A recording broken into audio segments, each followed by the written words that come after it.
Good afternoon, ladies and gentlemen. To our dear participants, welcome to the last part of our National World Conference for the 21st Century Researchers and Educators. Allow me to greet you po. Magandang hapon po to Ma'am Charina. Good afternoon po. How are we po? Kamusta po tayo ngayong araw na to? I would like to greet a pleasant afternoon to Ma'am Charlene Justness.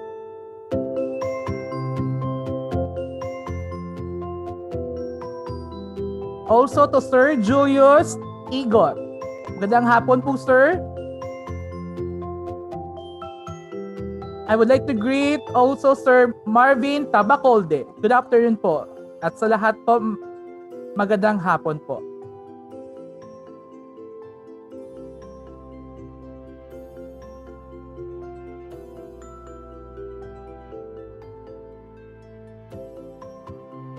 So it seems that our guest speaker is now here. So let's start our last part of the event with a prayer.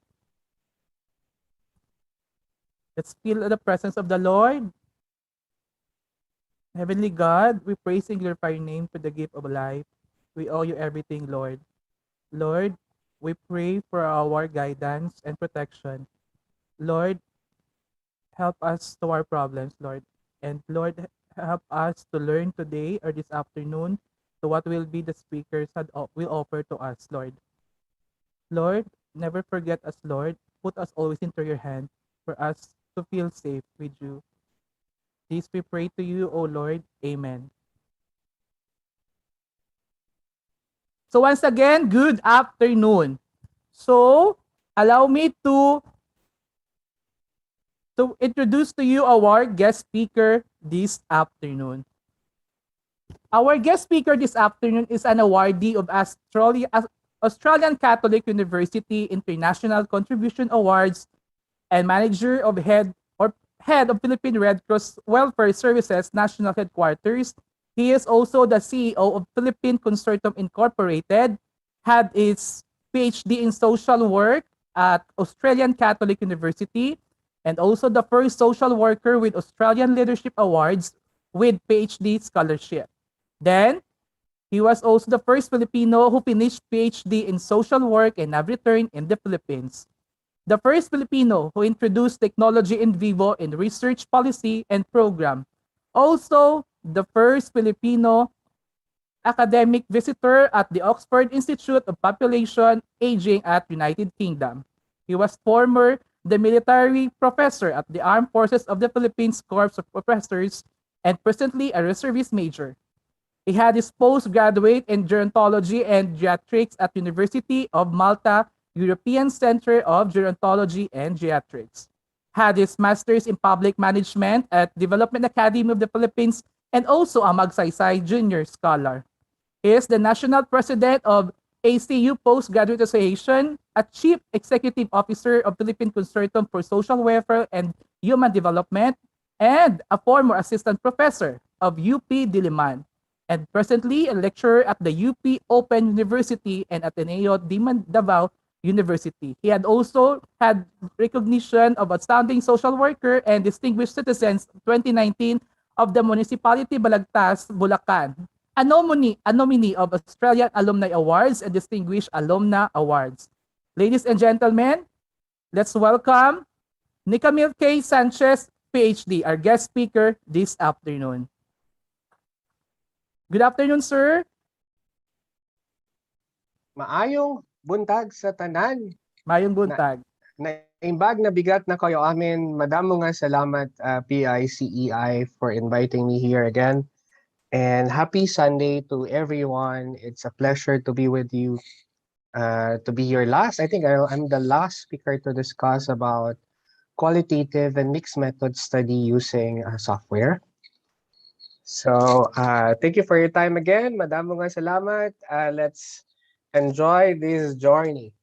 You know what? When I'm presenting my lectures and in all of my training, I think you remember the words of Shakespeare. Okay, that expectation is the root of all heartache. So every now and then you need to set your expectation. Right. So my expectation for you now is if you have downloaded the software and if you have used NVivo, we will develop word cloud and tree map using the data we have. We'll go on directly into coding. So first is can you hear me loud and clear? Yes, sir. We can hear you. Okay. Sige. Let me start with what is NVivo. So hopefully you could see my presentation. And you could use this software in qualitative and in mixed method study and in big data analytics. Okay, let's go straight on coding and analysis. So just to give you a brief context, so my company is the sole distributor of this software and around the Philippines. So we wanted to become your partner of choice. So we have NVivo, PictoChart, Enterprise, and Sonia. So these are some of the leads of our universities using the software and some international organizations. We have e-newsletters for our customers and clients. So we have PSWD care. So we have corporate social responsibility, certain percentages, percent of our income goes to our corporate social responsibility project. We focus on promoting mental health, debriefing, psychological debriefing, and we focus on uh, providing assistance to those people, to children and individual experiencing palliative care or within end of life care. So that's the focus of our CSR. So so as we all know, quality and quantity. To be honest, I will just repeat it again. Your methodology should respond to your research problem. It doesn't mean that you're good in numbers, you'll go quantitative, or you're not good in numbers, you do quality. At the end of the day, our supervisor will ask us what is the best methodology to respond to our research problem. So you know the difference between quality and quantity, and we have the third way, which is mixed method. So at the end of the day, choose the best methodology. So you have mixed method. I will not discuss it further. I'm just going to send my presentation to you guys.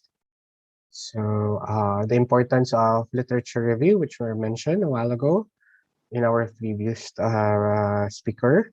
So right now, given the situation, we cannot go to our library. So we have electronic library. So you could download all those materials and have it printed out. And right now, the important thing is of doing coding. So using the software and the importance of 5S.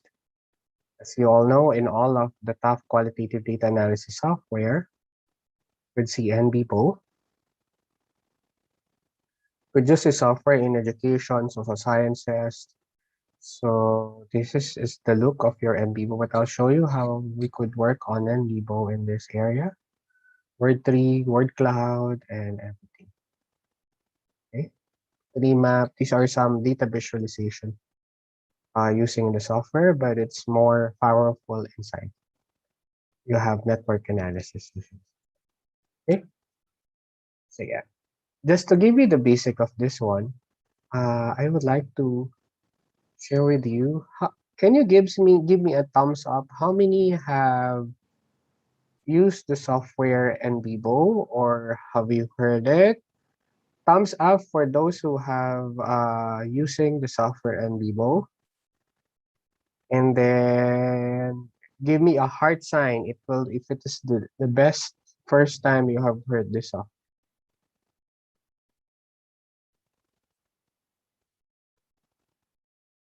Hmm.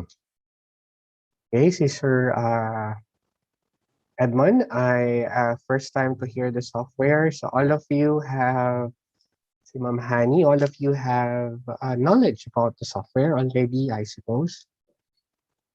If it will, it's good if you will download the 14-day trial version. So first,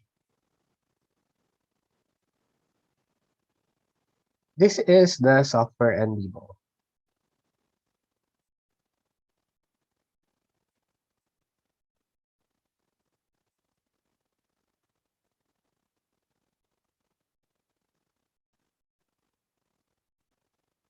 This is used by all UP I have trained more than around 250 UP faculty around the Philippines. They have bought more than 250 perpetual license. So you will expect that UP faculty and academic to is now using the software, and they're now teaching it to their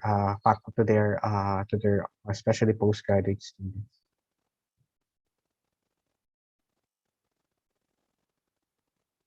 Okay. So basically, you could use this software in all of your quali and mixed method study. The only limitation of this software is doing the inferential statistics or looking at the significant difference, the 0.05.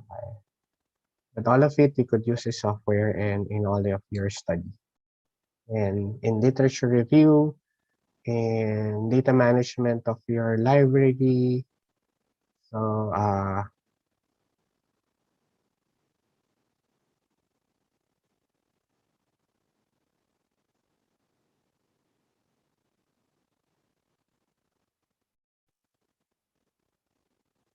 this is, can you see the screen? Can you please give me a thumbs up? Yes, sir. Great. Okay. So so if you will see in a software, I'll go straight on the functional knowledge how I use the software in all of my studies and articles and literature. So I want you to have a functional knowledge in using it rather than dwell on lectures, because you could see my lectures and you could read it again online. For example, if you have a new project, just click in new project. Okay.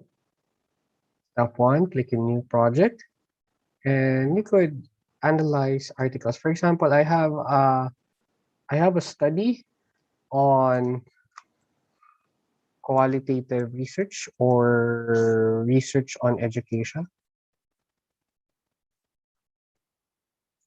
So I'll click in a title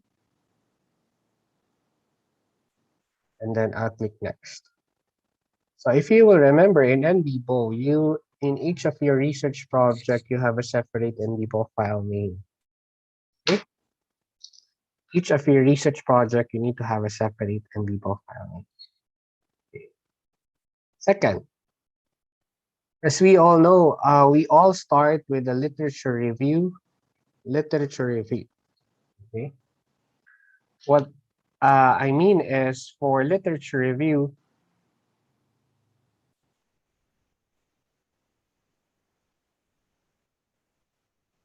is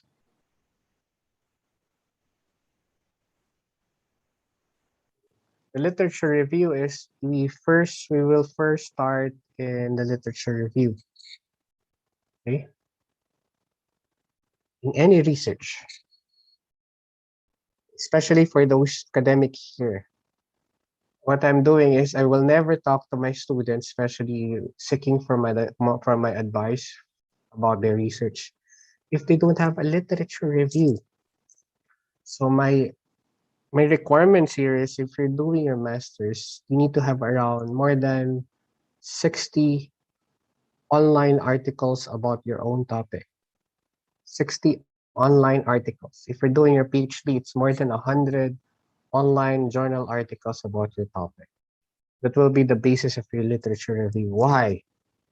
Because after your thesis or your dissertation, you'll be an expert on this matter. Okay? Here in the Philippines, okay, politicians will become expert on everything without any evidence or without any research at all. Only in the Philippines that you could see that politicians speaking about, oh, I have conducted a research about this, and this is the result, without any scientific systematic way of doing research. Secondly, academics should be the one who is influencing policy and program. Kaya po nagkakaloko-loko yung policy and programs natin because it's not based on research. Okay. You as a researcher and a student, especially postgraduate student, if you work on a specific topic, for example, my topic is about successful aging, you need to know the author, the well-known authors about this topic. You need to know the significant study about your area. Okay. And you need to know what are the gaps and what are the gaps of the literature. It's very important. Please go in the literature. One of the pitfall in among researchers in the Philippines, they go straight in the problem without reviewing the literature or the articles, because one way or another, if you want to publish your paper, your study will be uh, it's just like you're debating with other studies or with other authors around the world. Your study will not be limited only in your school. It should influence a national, regional, and the international debate on a specific topic. Napaka-importante po nun. Okay? Yung study nyo should address the gaps of the literature or develop new knowledge. Just like, why are we doing research? First, address the gaps of the literature. Okay? Second, develop new knowledge. If you will not do literature review, I will tell you, it will it's a difficult research, or it's not a research at all. Okay, you need to have a strong, every now and then you will hear your supervisor, I need strong literature review or analytical review of the literature. Okay, that's very important. So this is how NVivo will help you. So you have the software NVivo.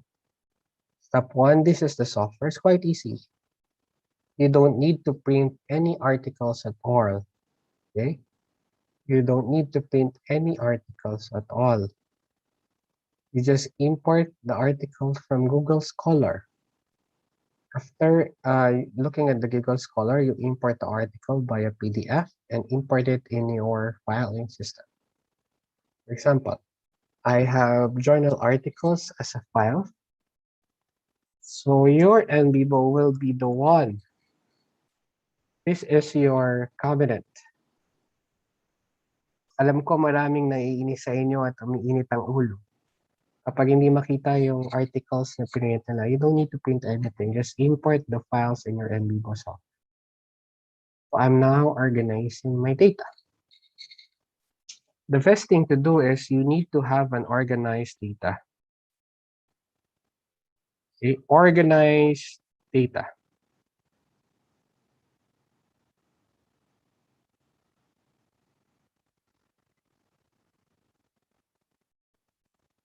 Okay?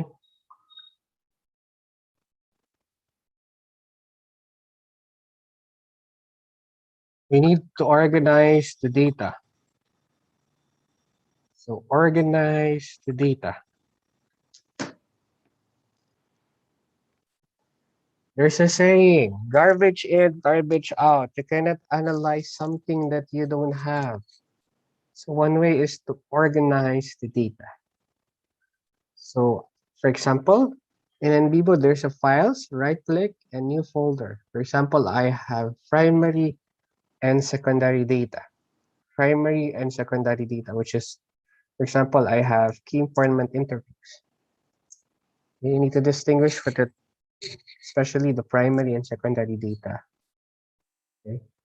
I'm more on the methodologies, because in the methodology section,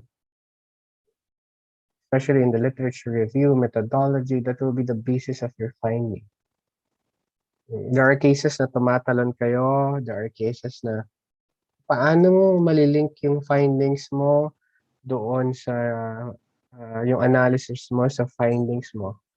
Mga tanong sa inyo, paano kayo nag-come up ng ganitong findings? Eh, yung methodology nyo is quali or quanti. You need to debate with the literature. It doesn't mean that it was published, you will accept this as is. You need to debate with the literature. Why? For example, sabi ng 4Ps, effective yung programa nila. Ang methodology nila, qualitative. Nag-interview sila ng mga successful na beneficiaries ng 4Ps. Ang sampling nila, availability sampling. Siyempre, for purposive availability sampling, because ang gusto nilang makuha lang ay yung mga successful. And if you have, for example, 1,000 beneficiaries, ang nakagraduate lang, for example, ang naging successful lang ay 10 at in-interview mo siya using Quali. So you cannot generalize the findings. So you need to analyze the data, analyze the methodology. Kaya ka nag-gaps of the literature. And it doesn't mean, alam mo, pitfall ng Pilipino, for example, is kapag nabasa na nila into a journal, they will accept it as ease. No, look at the methodology section, look at the sampling, and argue with the literature because that's the only thing that they could find in gaps of the literature. So, for example, in analyzing the gaps of the literature, you need to organize the secondary data. So, the secondary data articles, online web page. The primary is you do key informant, focus discussion, and survey. So, okay, only through getting primary data, you could contribute new knowledge. Kasi kapag meta-analysis ka lang, you just reviewed what have been written already or published. Example, meta-analysis of 60 articles about the topic on successful aging. Yun yung meta-analysis na tinatawag, looking at the secondary data.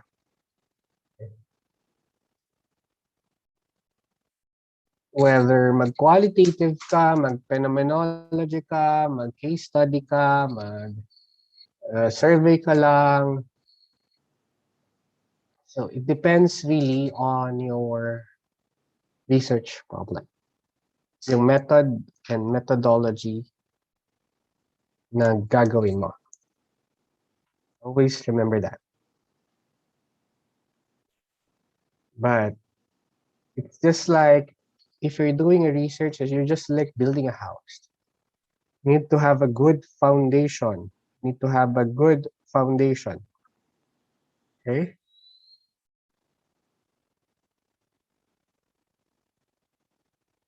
You need to have a good foundation.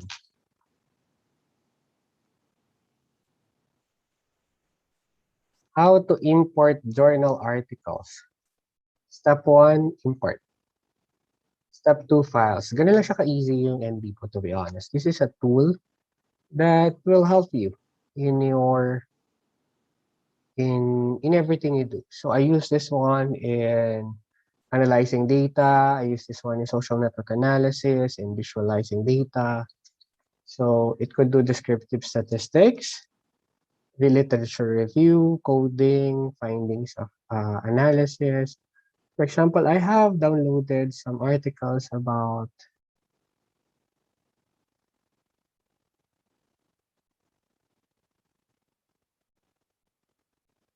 sino dito ang ano usually courses dito? Education.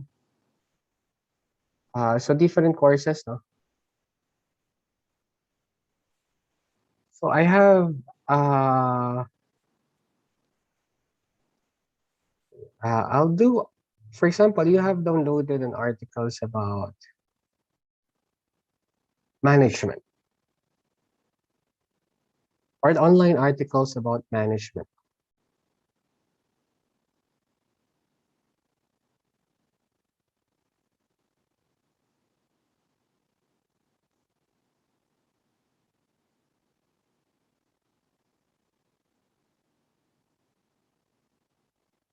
So these are the sample articles. Can you see my screen?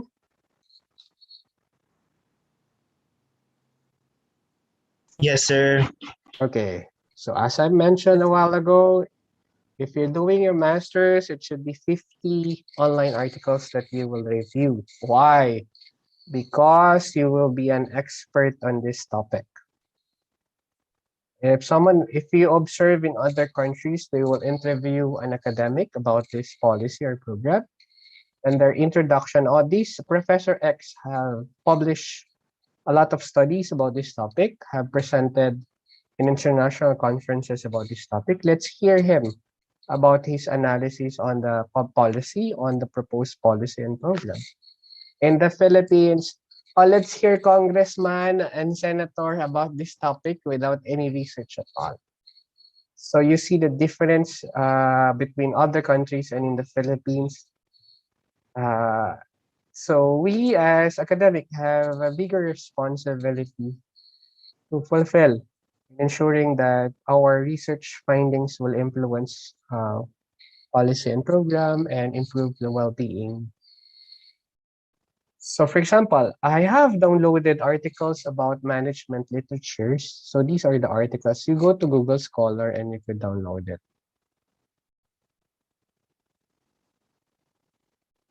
Okay. I wanted to know, for example, I wanted to analyze the literature, all the literature about this one.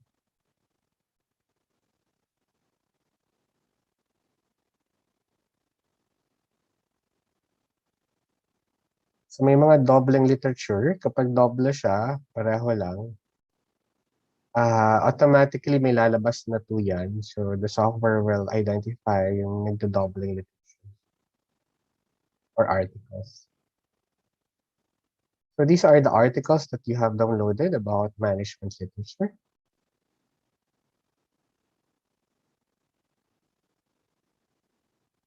So I want to analyze everything in this one instant. Step 1, explore. So ito yung nagiging database mo ng mga articles mo. I wanted to do a word frequency count. Step 3, to click word frequency. Step 3, selected items. Step 4, analyze ko yung mga journal articles na in-import ko sa aking NVivo. This one.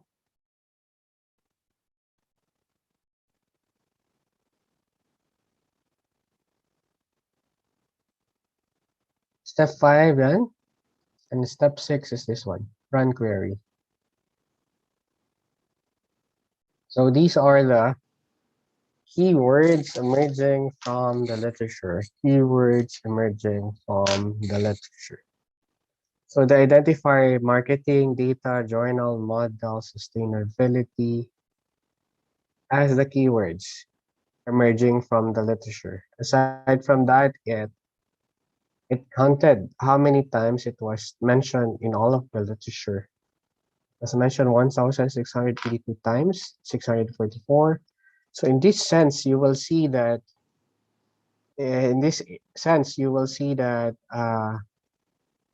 majority or marketing were mostly mentioned in all of the was mostly mentioned in all the literatures that I have downloaded. And this is the word cloud. So it's one way of visualizing your data. Questions? None, sir. Yeah. If you have any questions, just siguro you could raise your hand or you could ask questions. You could unmute and I could share with you or respond to your question immediately. Okay. So this is the word cloud, and you could change the design of the word cloud here.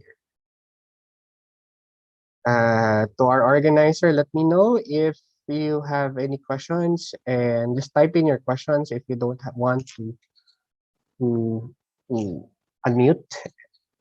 And to ask it personally, you could type it in our chat box so I could go straight with your questions. Okay? So in doing your research, diba? In doing your literature review, you base your chapter 2. Alam nyo, ang research naman apat eh. I don't know, in article chapter 1, introduction, 2 is methodology, 3 is findings, 4 is conclusion. Apat lang. If you're in any article, ganun lang ang pagsulat ng article. You don't make it complicated. If you will see maraming bumabagsak sa article, why? Because you wanted to put everything in just one article. If you have a thesis, dissertation, you could have 8 or 10 articles about it. People would just wanted to, academics who would just wanted to read a small aspect or small significant findings of the paper. Kaya, mahirap, or don't tell me na ang isang buong research mo ay isang article lang. You could develop different articles or pwede siyang manganak.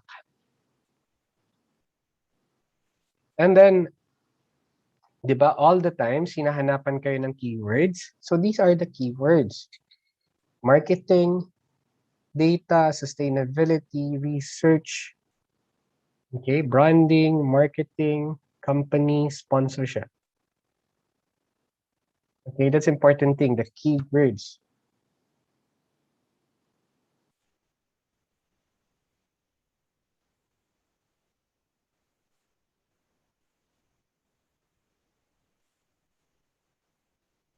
Okay, this is the design.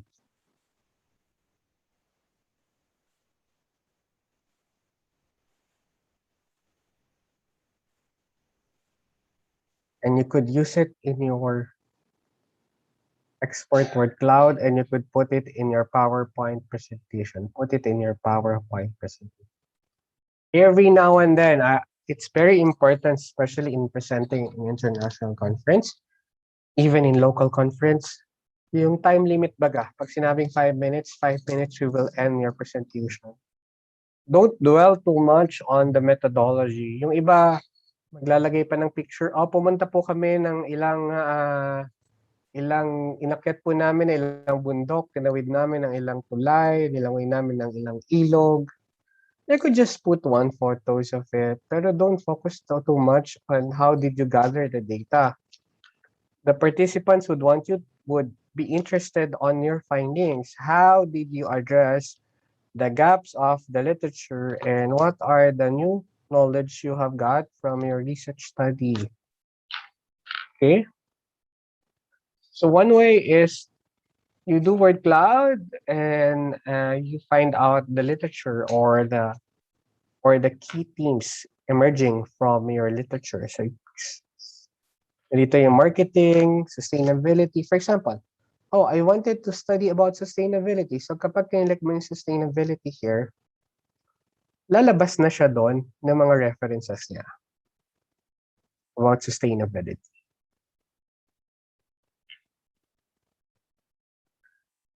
Environmental sustainability, embrace sustainability challenges. So you know what? You see the before and afters, after statements of the word sustainability, because that will be your, you need to deconstruct the word sustainability. Why? Sustainability is a very large context. Anong sa sustainability ang gusto mong pag-aralan? Kaya naririnig mo yung professor mo every now and then, ano sa sustainability ang gusto mong pag-aralan? Ano sa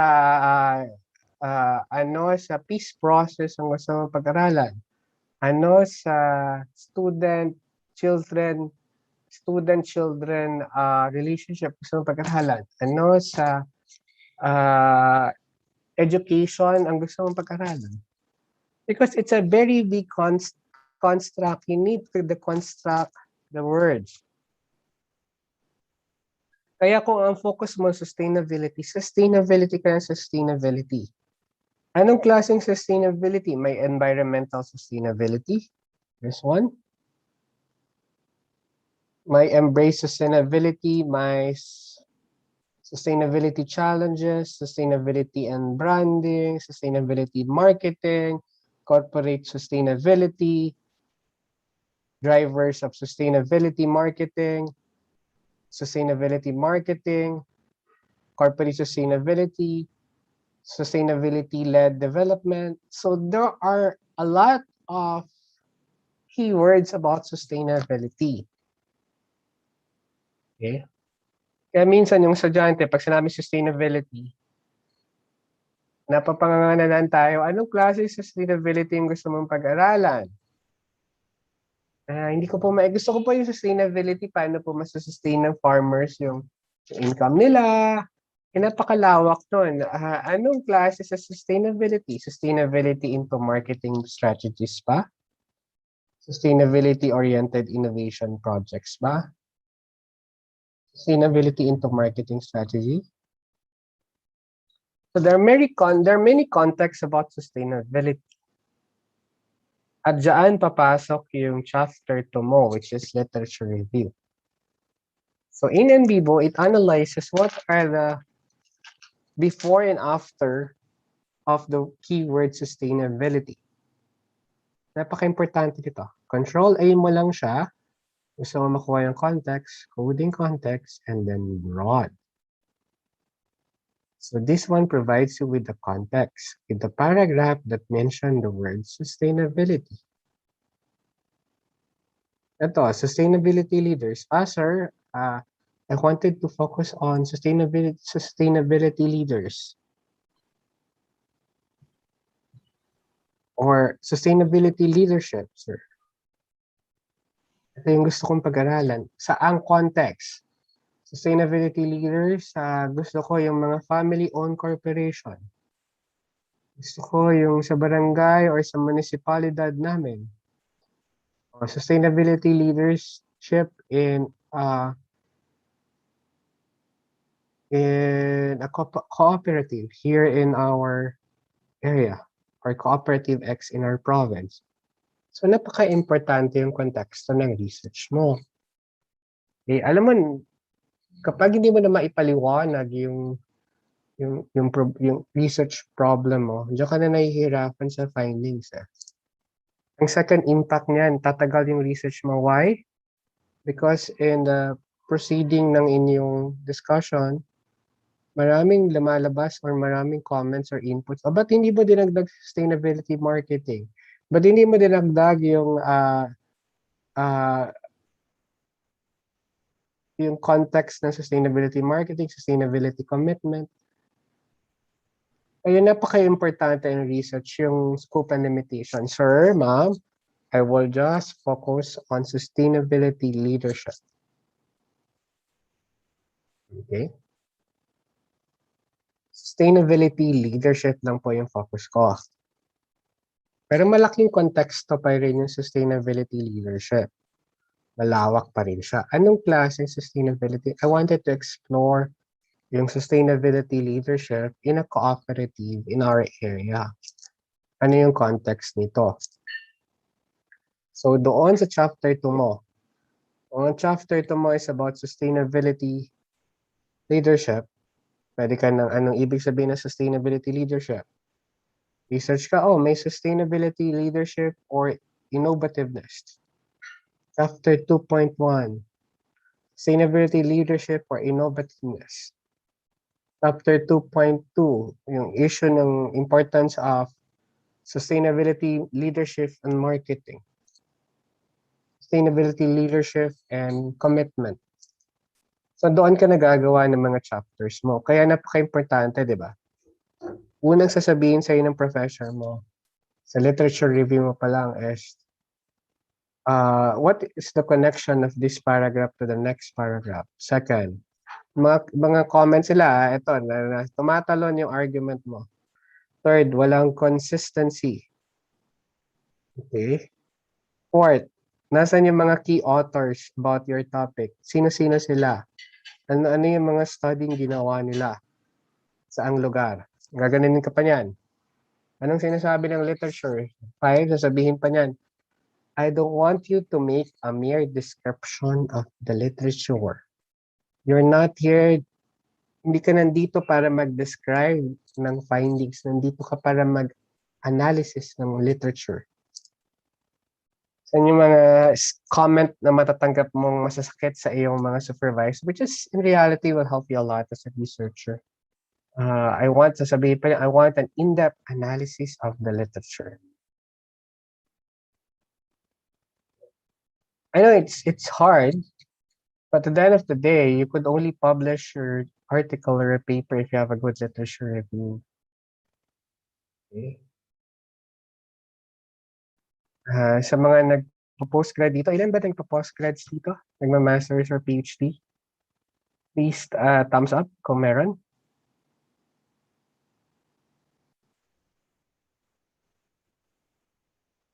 Wala na? Lahat tayo tapos na ng postgrad, 2 lang. So basically, si Ma'am Esther Lee is If you're doing a master's, make sure you have downloaded 50, minimum 50 articles, 50 to 60. I don't know if your university have guidelines. Usually there's a general guideline. They will look at your references and they will make sure that it's more than 50. Usually if I'm reviewing thesis or dissertation, especially if it's a master's thesis, I will look into the references. It should be more than 50. If I'm reviewing a PhD dissertation, it should be more than 100 literature.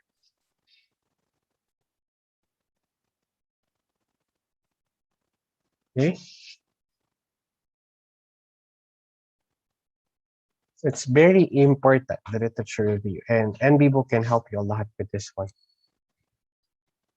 So if you just wanted to code sustainability, right click and code sustainability.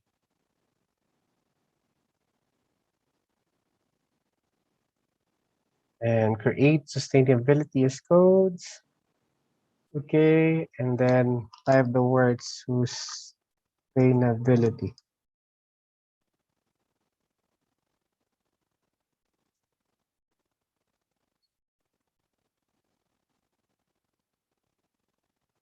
Okay. So nandito na siya sa codes. It means in your literature, you have 2 articles that mention the word sustainability. It was mentioned 284 times. I wanted to look into the before and after statement ng sustainability. Control A, right click, within context.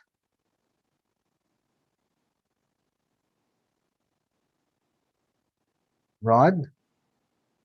Tingin mo niyan is, for example, here, sustainability marketing. Commitment. So, gagawin mo siyang child node. Encode mo yung buong documents or buong paragraph about sustainability marketing commitment. Right click. And code. And NVivo. So, nandito siya, sustainability marketing.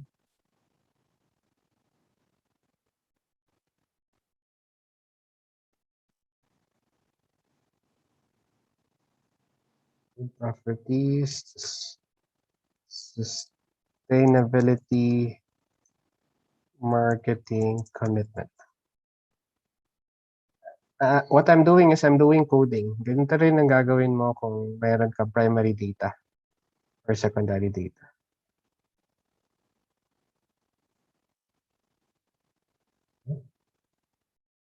So ito na yung before and after statement po ng sustainability. O may nakita ko, sustainability leadership.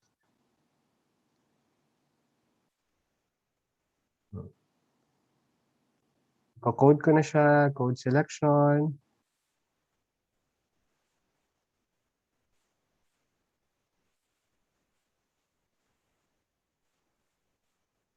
Leadership na ba?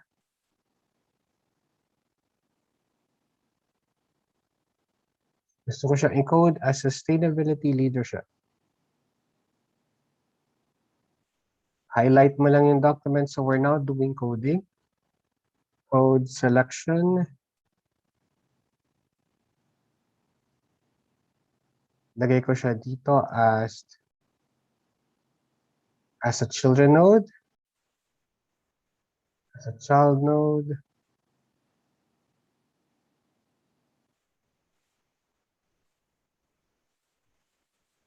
Sustainability leadership.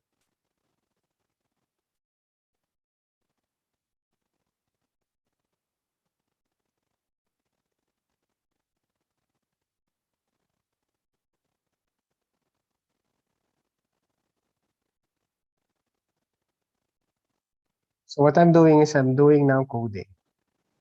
In just less than 1 hour, we are now doing coding for our literature review.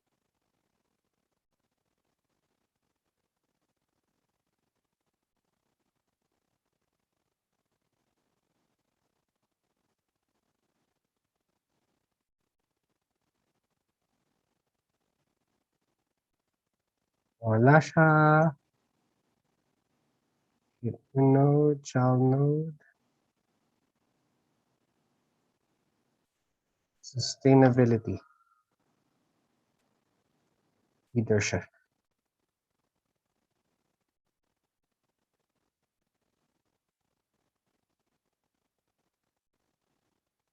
And that's it.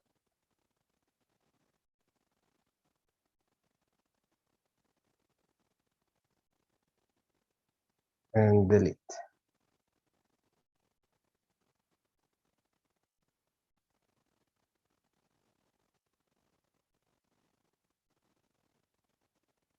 Guys, any questions at all? Sige, I'll give you time to ask questions.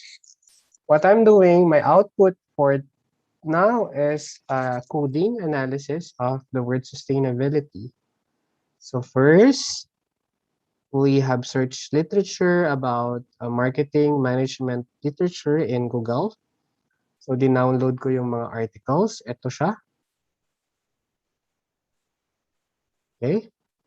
And then ang ginawa ko, second step, nag-word frequency ako. Gusto ko makita ano yung emerging themes doon sa mga articles na dinevelop ko or sa dinownload ko. Third, nagkaroon ako ng interest about sustainability na gawing research. Sustainability in marketing. So kinilik ko siya, ginawa ko siyang parent. Ito yung children nodes niya. So ma-focus na ako sa sustainability. Okay. Dito na magpo-focus yung mga questions ko sa aking methodology. For example, I'm doing a research in operative. I wanted to look at anong ibig sabihin nila ng sustainability leadership in this cooperative. Ano yung ginagawa nilang sustainability marketing commitment? Based on my perspective, and then I'll do a focus group discussion with them to find out anong ibig sabihin ng sustainability leadership for them. And that will be my contribution to the literature. So you have a focus na about sustainability in a cooperative. Questions before I'll proceed? Huwag na po kayo mahiya. Next time po, may bayad na to. What we have produced is a coding. We have parent and children nodes. But, kung ako gagawa ng chapter 2, ito yung chapter 2 ko. Ito yung 2.1 ko. Ito yung 2.2 ko. Para may konteksto ako ng sustainability. Questions before I'll proceed to mind map.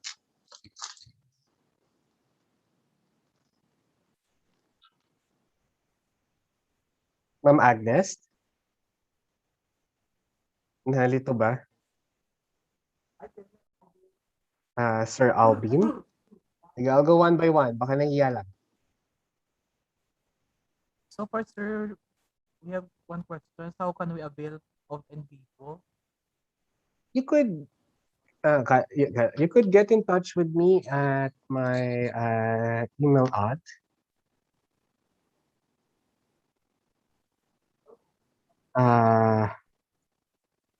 or at my direct number kasi yung office ko is we're working from home, so you could get you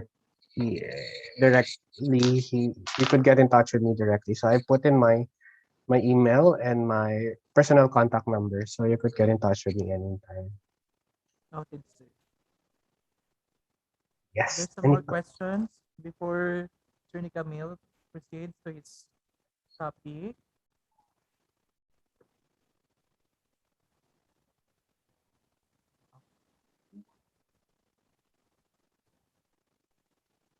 How much is the license of NVivo software, sir?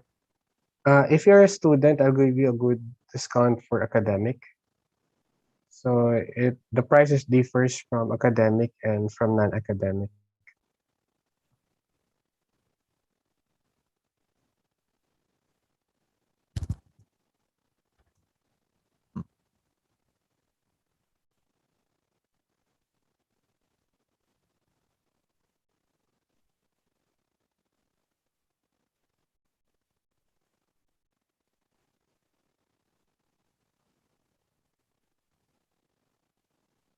And how much is for academic?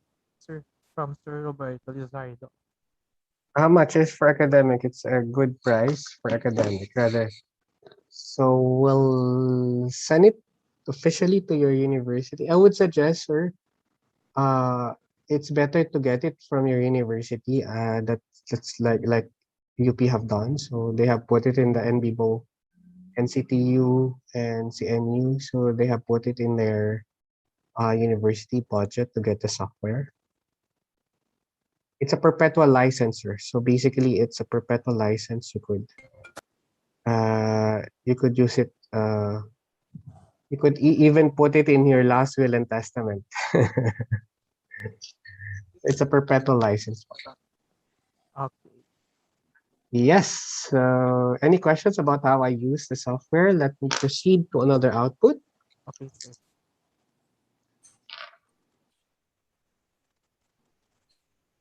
So first output we have done is we have downloaded articles from Google Scholar and we analyze it. Correct? Garbage in, garbage out. You need to have a good literature review. Kaya tayo na tumatagal sa ating research, wala tayong good literature review and you need to identify the scope and limitations. Sir, ang focus ko lang po is sustainability leadership. Okay. Sir, yun lang po yung focus ko in terms of sustainability, in terms of operation, ibang aspect na po yun, another research po yun. Okay? Ibang, kumbaga, succeeding research na po yun. I just wanted to focus on sustainability leadership in a cooperative organization. Yun lang. So, kaya tumatagal yung maraming gustong ibigay. Ito lang po yung keywords na gusto kong pag-aralan. Kaya tumatagal yung research natin. Make sure kapag masters yan, mga 2 to 3 years lang. Pag PhD, mga 5 years or 6. Okay? Your life as a researcher will continue. It will not end after your dissertation or master's. It's just one way of training us to do more research. Doesn't mean na after your PhD or master's, ayoko na mag-research. No, it's just one way of training us to do more research study and to submit that. So, ang ginawa ko is we organize the files dito sa data. Secondary and primary. Secondary files and primary files. May folder yan. Pag sinabing coding, nandito na yung findings mo. Like this one.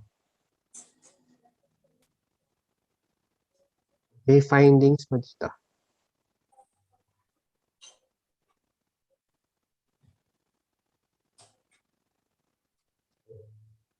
Primary, secondary, references, ito na yung findings mo.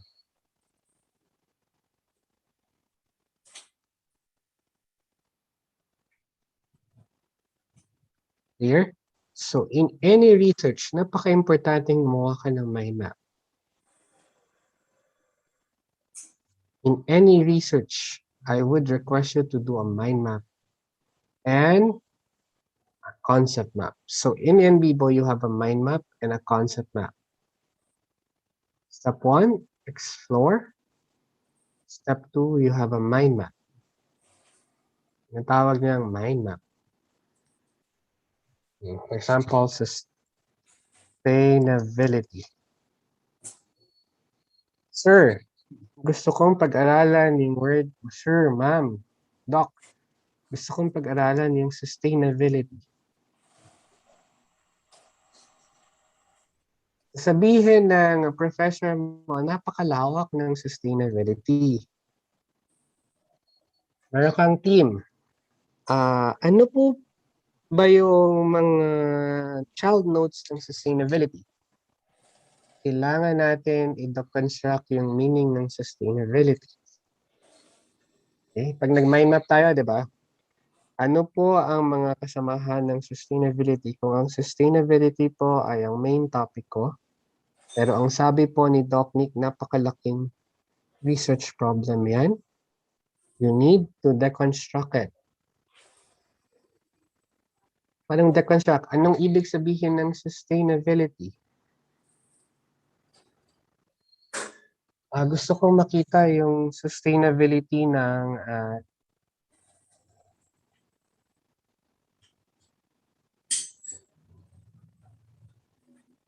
leadership.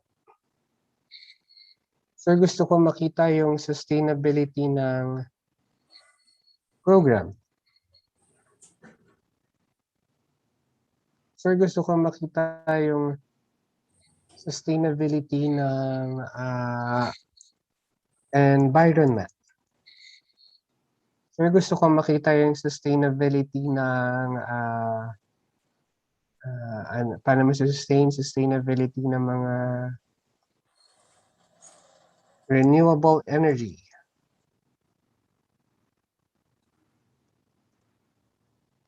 What I'm telling you is maraming context ang sustainability.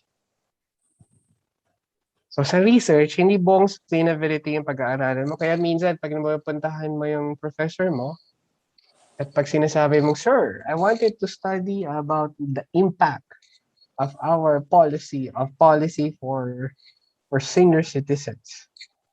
Grabe ka namang, anong klaseng, anong specific impact or indicator gusto mong pag-aralan? Yeah? Kasi, kapag hindi ka nag-conduct na literature review about the topic that you wanted to do, nahihirapan ka. So itong mind map na to will help you a lot. You discuss with your colleagues. Ano yung keywords about sustainability and then magpo-focus ka lang sa isa. Sir, I wanted to focus on the word sustainability leadership. Pero sir, napakalaking context pa rin ng sustainability leadership. Ito yung mind map na ginawa ko based on my own personal perspective. Question?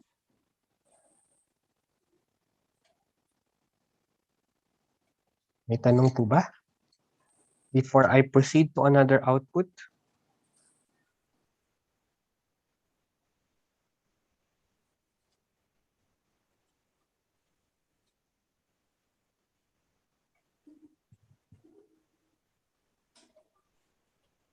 May tanong po ba?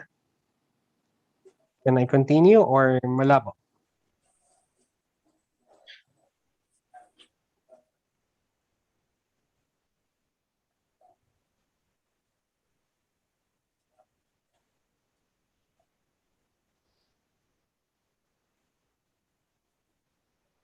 So without any question, I'll go to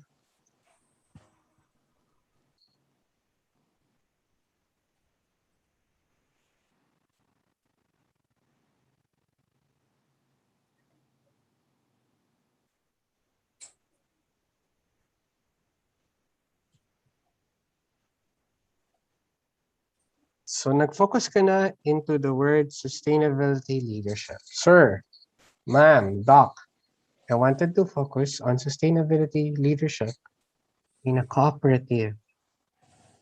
Diba? Nag-decide ka na because in your mind map, ito yung mind map ng sustainability pero napakalawak. Gusto ko dun sa specific area lang. So, ang gagawin ba na, pumunta ka na sa Google Scholar mo. Sustainability leadership. Nakita niyo yung Google Scholar ko? Tama? Can you see my Google Scholar? Yes, sir. Okay, so ang focus mo na is sustainability leadership. So meron ka ng mga articles about sustainability leadership. Da-download ko na siya. Gagawin ko na siyang reference about sustainability leadership. Ito yung isusulat ko sa aking chapter 2. I-import mo ulit siya. For example, this one. Save as. And then import mo sa NVivo mo.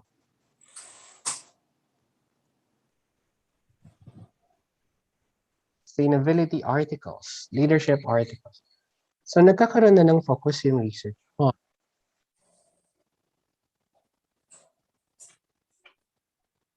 So pag bumalik ka ulit doon sa NVivo mo, i-import mo na yung study mo about sustainability leadership. Doon sabi na, step 1, import. Step 2, files. Hanapin mo kung saan may ilagay sa desktop.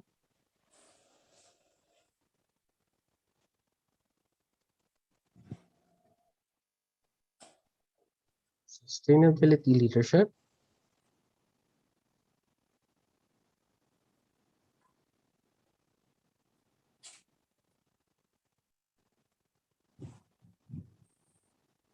So, ito na yung in-import mo na data.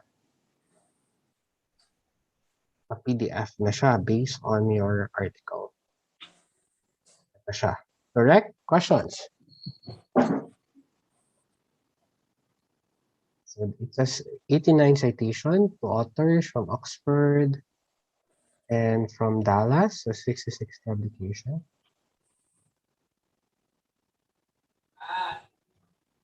So these are the statement about sustainability leadership.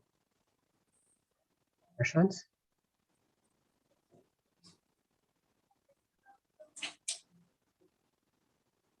So you wanted to analyze yung sustainability leadership. So nag-download ka na. Anong ibig sabihin ng sustainability leadership? Masyadong malaki. I wanted to deconstruct pa rin the word. Step 1, explore. Step 2, text search. Step 3, hanapin ko na yung word na sustainability leadership. Among all my articles, ilan yung nag-mention ng sustainability leadership? Kasi yun na yung gagawin kong query. Yun na yung gagawin kong third 2.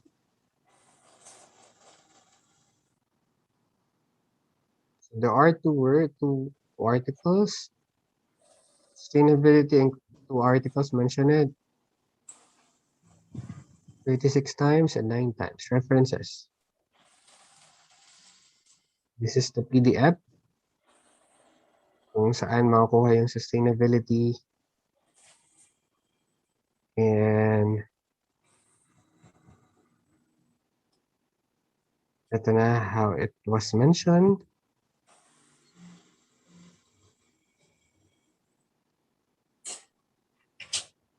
This one. Sa researcher, ang gagawin mo, copy-paste ka na lang. Copy-paste and paraphrase kasi nagsasite ka ng secondary data. Copy-paste and paraphrase site to author. And if you want to do word 3, this is the word.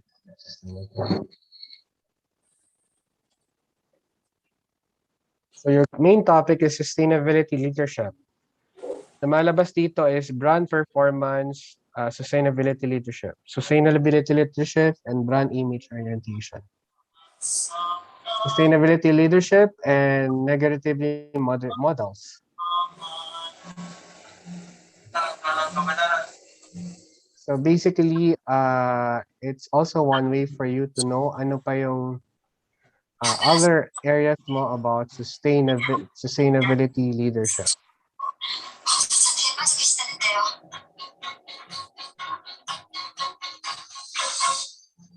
Ang galing ka lang, yes. That's it. Sorry about that. Okay. Questions? Ganun ang paggawa ng literature review. Kaya para hindi tumatalan-talan yung literature natin. Kasi ang challenge mo, if you read thesis, dissertation, kapag nakita mo yung chapter 1, chapter 2, mahirap nang maintindihan kasi wala yung consistency nung argument mo, nung pagsusulat mo. So, for example, this one, ang focus mo is sustainability leadership. May nakita kang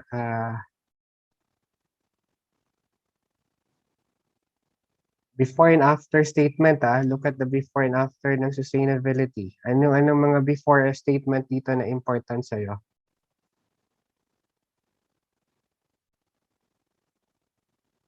Ito. Broad performance sustainability leadership. Or sustainability leadership brand image. Pwede. Or meron kang sustainability leadership model. Interesting. So, kiklik mo na siya.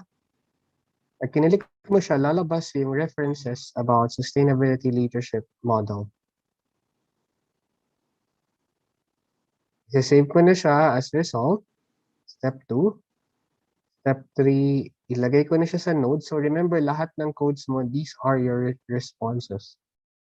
Sa ibabaw na sa ilalim ng sustainability, ang pangalan niya, Sustainability Leadership Model.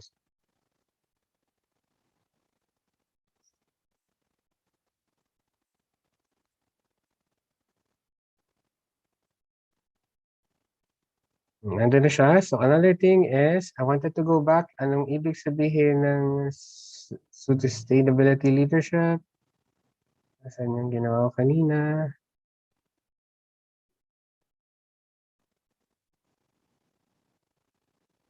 Ito yung sustainability leadership model.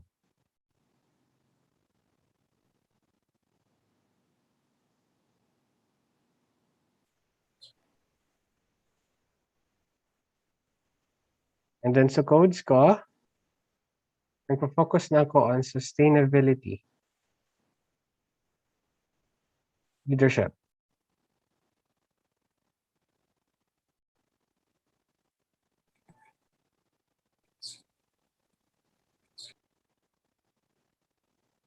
Ito na yung sustainability leadership natin na codes. Pag sinabing codes, ito na yung findings mo. And sa ibaba niya is sustainability leadership model.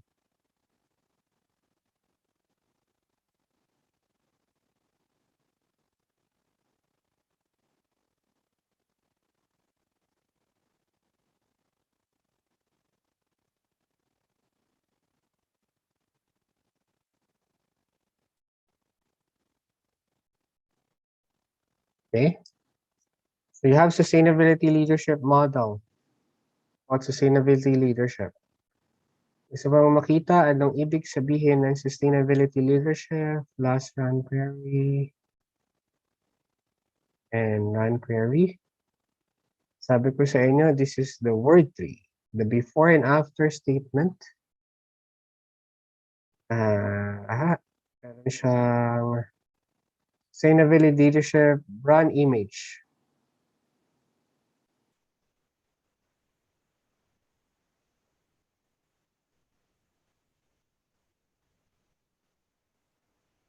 Code mo na siya as ilalim ng sustainability leadership.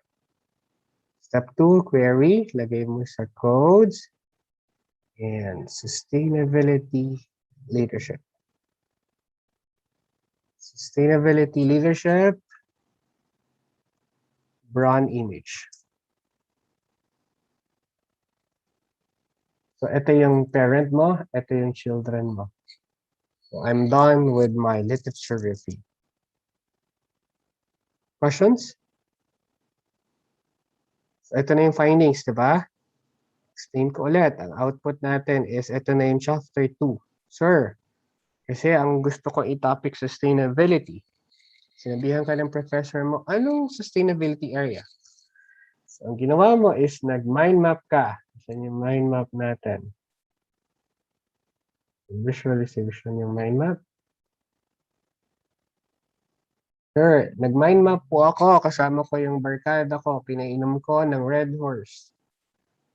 Kapwa ko professor. And then, napag-isipan namin yung mga areas ng sustainability. Environment ba? Renewable energy program? And sustainable leadership. Share. Mas maganda makita yung ibig sabihin ng sustainability leadership. Okay, interesting topic yan kasi mostly hindi pa masyado nagagawa ng study sa Pilipinas. Karamihan ng sustainability studies is focused on environment, policy and program, or renewable energy. Sige, tingnan natin ang sustainability leadership. Pumunta ako sa Google. Di ba kanina? Type ko ang Sa Google. Pumunta ako sa Google kanina at hinanap ko ang meaning ng sustainability leadership. Ito si Google. Ito yung lumabas. So pinagdada-download ko lahat ng may konteksto ng sustainability leadership na libre sa Google Scholar. Got it? And then second is in-import ko siya sa aking in-import ko siya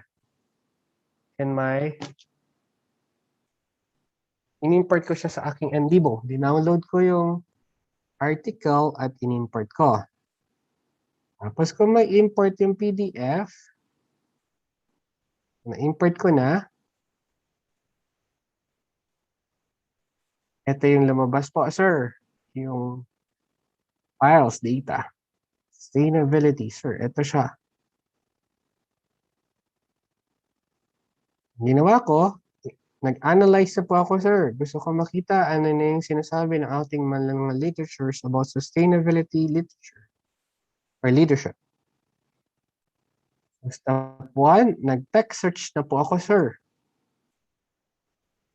Ang ginawa ko, may quotation mark para dalawang continuous word yung hanapin niya or short phrases. And then, select ko, sir. Ito yung mga articles na download natin. At ibig sabihin, sir, is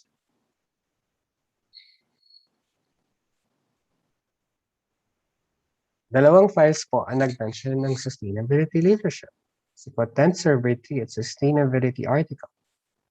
Meron po silang 36 times and 9 times na minention. Kaya, yun na nagiging ang basis ko in analyzing ano yung sustainability leadership.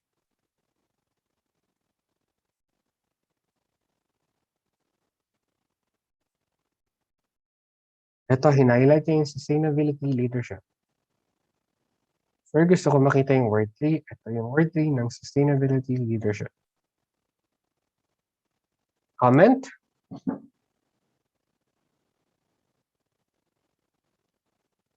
Questions ba?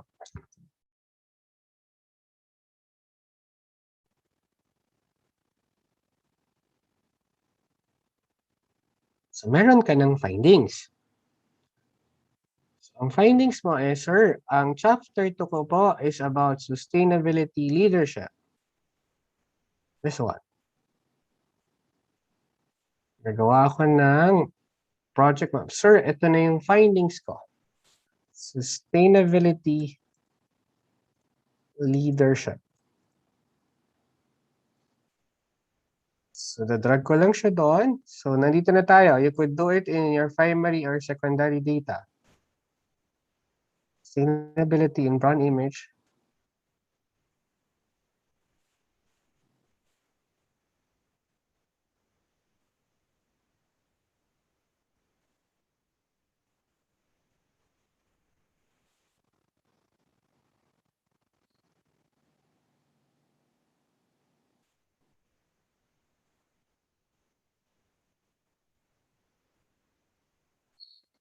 Sir, ito na po yung aking sustainability leadership. Ang ibig sabihin po ng sustainability leadership, it's about sustainability leadership, brown image, and sustainability leadership model. Sir, I wanted to focus on magsusulat ako ng chapter 2. Chapter 2, sustainability leadership. Chapter 2.1. Sustainability Leadership Brand Image, Chapter 2.2, Sustainability Leadership Model. And then, ito na yung magiging basis ko in exploring sustainability leadership.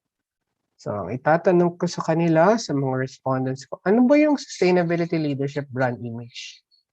At paano ito nakakatulong sa sustain ng ating kumpanya, ng ating programa, ng ating organisasyon? Ano yung ginagamit yung mga models on sustainability leadership? Yung meron kaming regular monitoring, nagpa-participate kami nag-research kami, gusto na yung makita how to improve.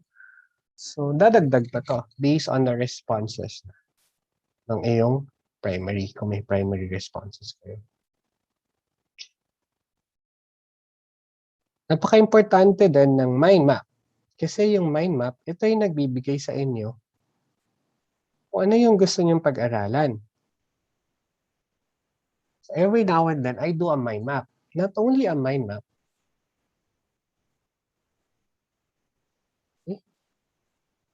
I also do a concept map.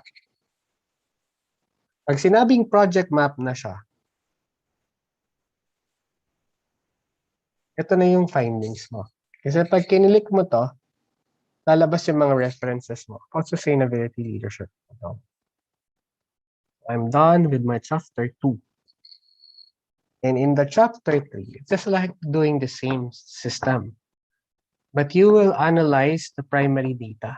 The interview, the survey, FGDs. Okay. Questions? So we are done with coding already of our secondary data. Kasi chapter 2, pag nag-chapter 3 ka, findings na yun. Sorry. Chapter 3 is methodology. So chapter 4 is findings. Anong sinasabi ng primary data mo? Pag meta-analysis ka, anong sinasabi ng ni-review mong 60 to 70 articles? Gagawa ka ng project map like this one. Questions?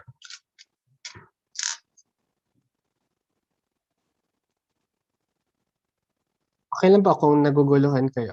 I'm just explaining how NVivo can help you a lot. Usually, the training will take 2 days or 1.5 days. Siniksik po natin siya sa 3 hours na context ng training natin.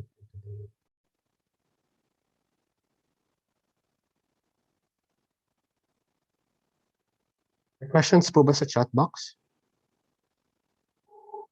Can the software construct for us the paragraphs? Yes, if you click this one, step 1, Sir Roberto. Step 2 is Control A. Gusto mo makita yung context or paragraph. Step 3, broad. Lumabas yung paragraph. Ang ginagawa ko, mamimili ako ng best paragraph and I will copy-paste it. Copy. Paste it in your article na ginagawa and then always do paraphrase and then cite the author. So this is the author according to sino nag-author nito. According to Galpan and Whittington at 2012. Sustainable leadership is da. So you have got it from here. Mamimili ka about sustainability.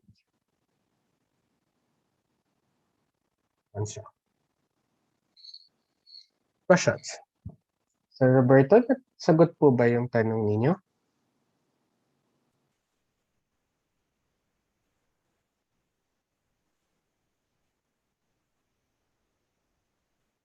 Thank you so much, Sir Roberto. So it's quite easy for you to do your literature review here and to do your analysis.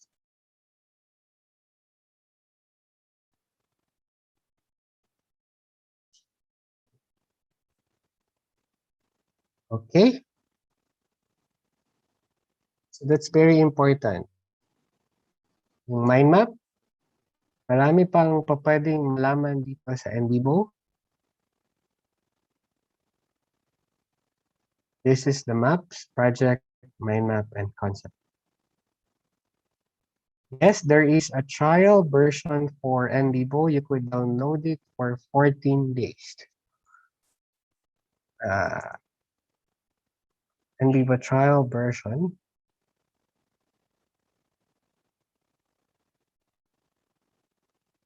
I'll send the link in our chat box.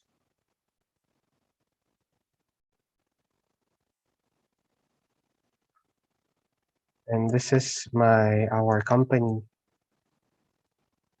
website. And I have a research project with Australian government. So we develop a website for for the research project. I use the software and you could type my name and analyze it. Analyze the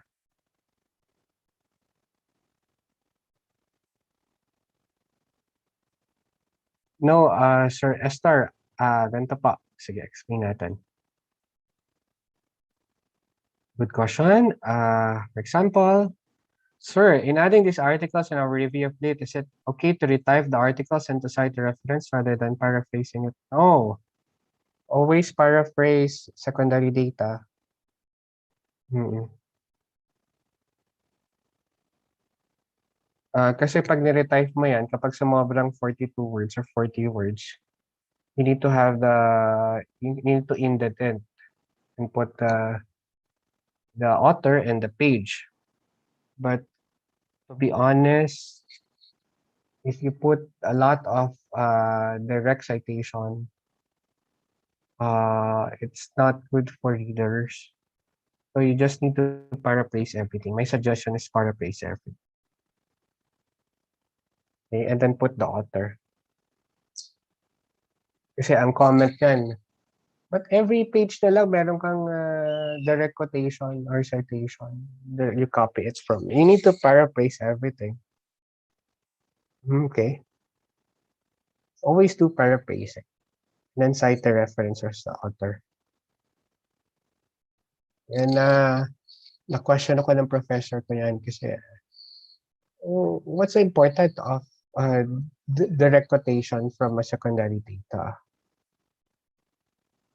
You need to paraphrase it. You do direct quotation if you have interviews you had me at my best and she had me at my worst state coming from your response. Kaya ka pala niya iniwan kasi may darating na mas nagmamahal. Yun yung dine-direct quotation mo, not the secondary data.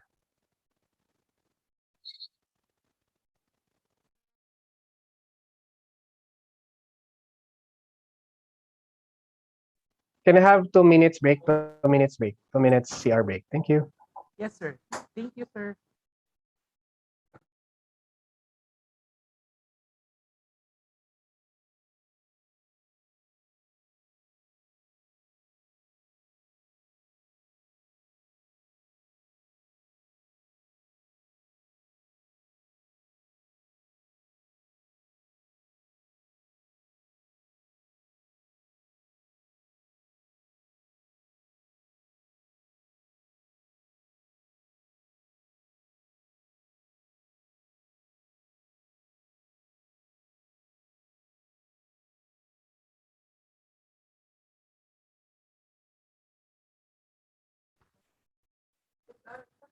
So it seems that our guest speaker had a 2 minutes break. So once again, thank you so much for this great participations. All questions will be addressed later by our guest speaker.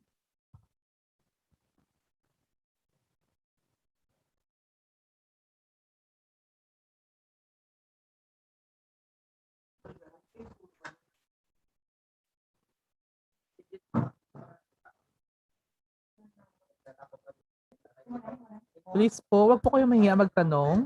Kung may mga katanungan po kayo about po sa NVivo po.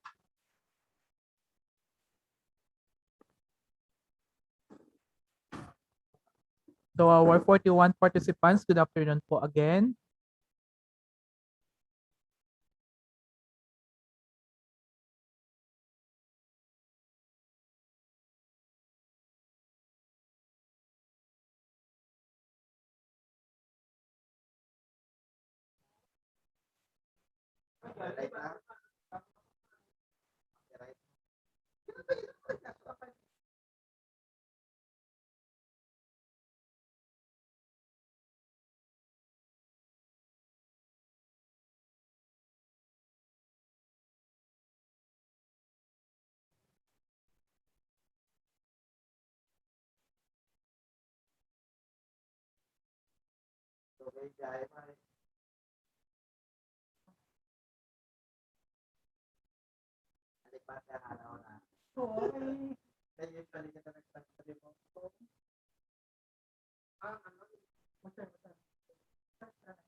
I guess we have so many questions if we have the hands on the NVivo software. Yes po.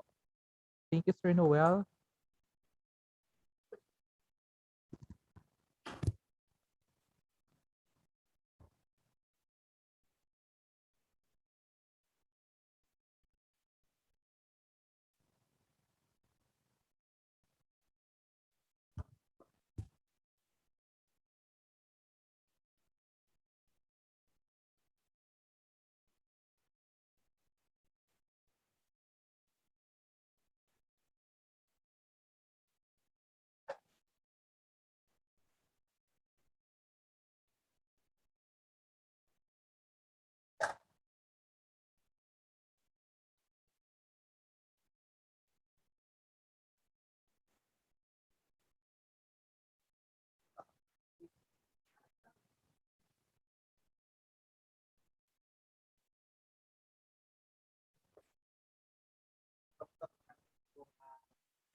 Yes.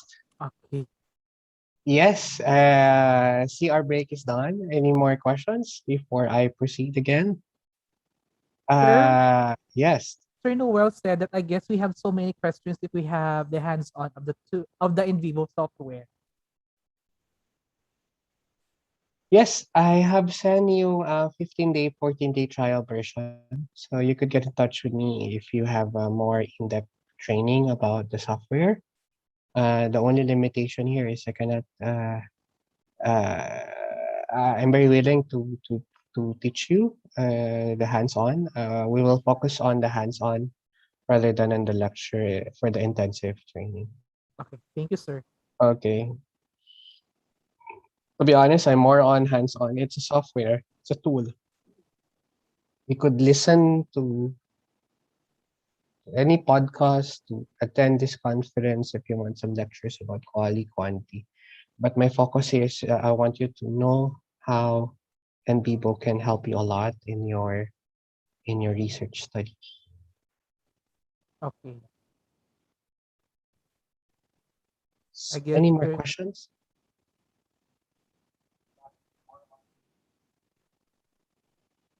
I guess there's no questions, sir. Yes, so I can proceed again. Okay, yes. Thank you. Yes. Just raise your hand and then I'll be very much willing to answer your question, to be honest. Okay, sir. Okay. Just to give you kumbaga, a very basic way of analyzing data using the software. What we have done is a mind map and concept map at the same time as we analyze the literature review.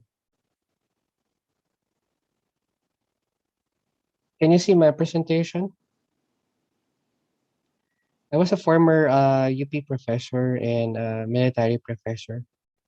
I know next year will be this coming election, right? So some of you will do analysis on the candidates.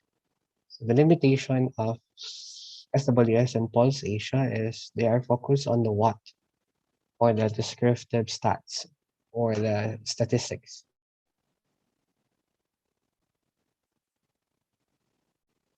We're now focused on the online polling and the qualitative findings.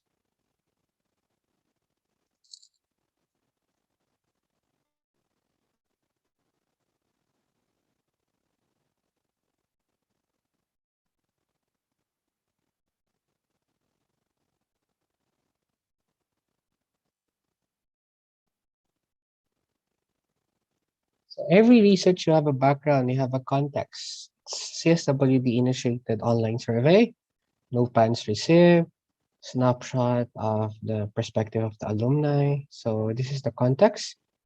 It's first week of February. Great GP's graceful disqualification is with the Supreme Court. COMELEC nullified the DQ case of Duterte.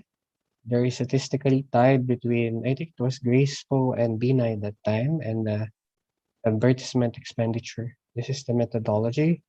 Proposed availability sampling using online. I'm just using NVivo Pro that time. So this is the responses. Look, I use Qualtrics. So basically, this is how I analyze the qualitative data. So this is the statement why they are voting for Duterte that time. So these are the qualitative statements. It's an open-ended. You have a close-ended. Who are you voting for? And you have an open-ended. Why are you voting for this person? This one is graceful.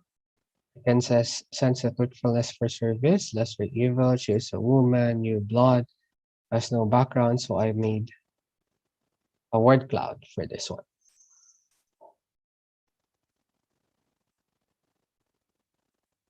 Marojas, this is how they analyze Marojas. And this is the word cloud.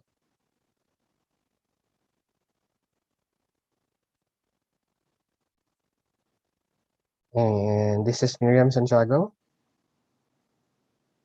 And this is the analysis of the word cloud. So you see the keywords emerging: intelligent, experience, capable, qualified, rule, integrity, achievement, exceptional, experience, principle, scholastics. That's are the keywords why they are voting for this.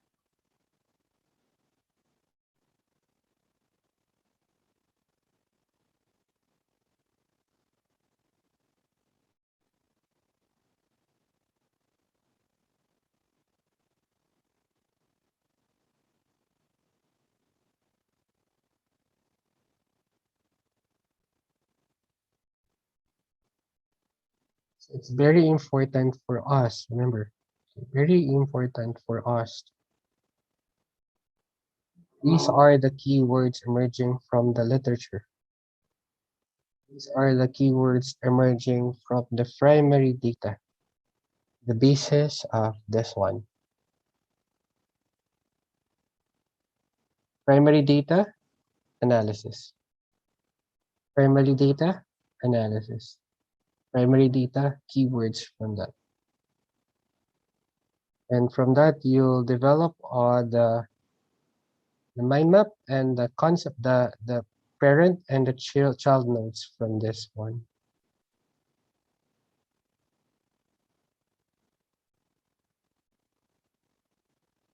So you could analyze even survey. Okay. You could analyze survey, you could analyze secondary data, you could analyze literature interviews with this software.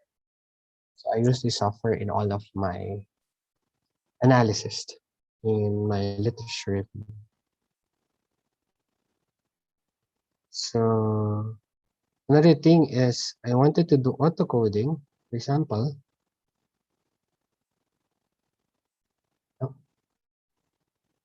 I wanted the software to identify everything, the nodes.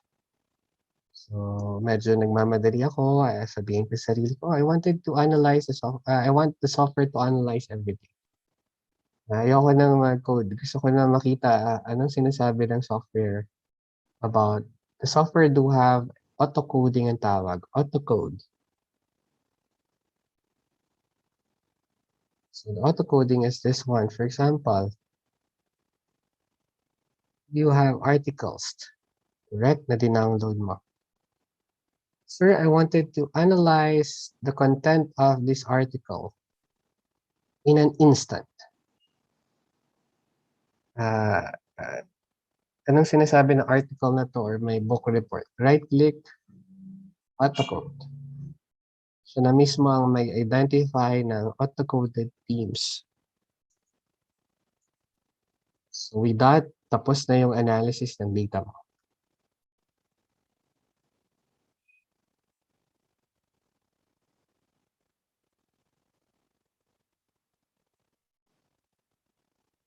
So coded model,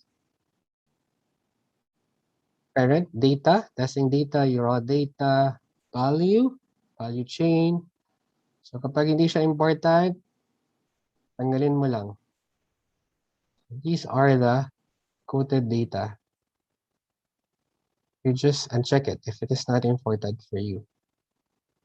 The next, code mo yung sentence ba or I want the paragraphs and that's it. Findings. Tapos na ang findings ko. This is the analysis of the literature. You have parent and children nodes. And you have different data visualizations.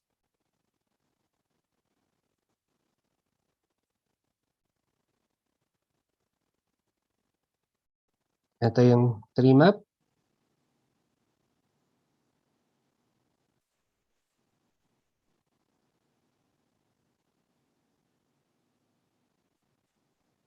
At ito yung sunburst. In all of the data, ang pinaka-key construct or keywords in the bus is the sustainability, value, behavior, data management, marketing model. I wanted to explore anong sinasabi nila about sustainability It's about sustainability leadership, total sustainability, adopting sustainability, comprehensive sustainability. I wanted to know what's the meaning of integrating sustainability. I-click nyo lang siya, right-click, and view reference. We're done. You could use this one, especially if you're supervising students.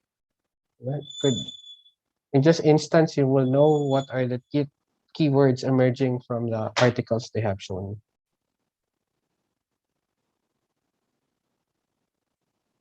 Comments? You could also use this one in reviewing web page content, when you're reviewing a survey, important thing of survey, you could do survey here. You could do social media analysis, for example, import and capture. I'll do social media analysis of Twitter, Facebook, and other things. Your favorite politician? So who's your favorite politician?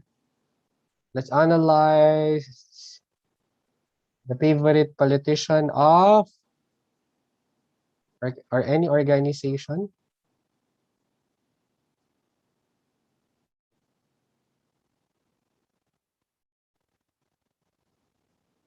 So these are the organizations. Let's analyze the Twitter account of the National Task Force Against COVID-19. Import. I've downloaded all the Twitter of the National Task Force on COVID. Just don't tell them. We're analyzing their data. So this is the data of the National Task Force for COVID-19. Ito po yung Twitter account nila.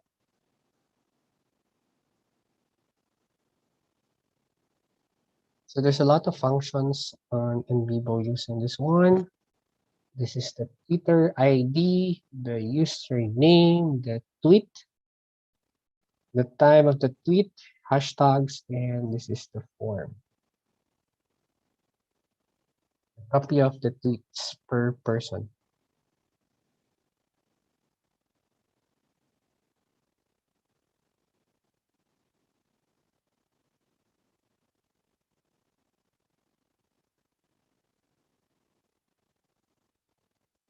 And this is the chart.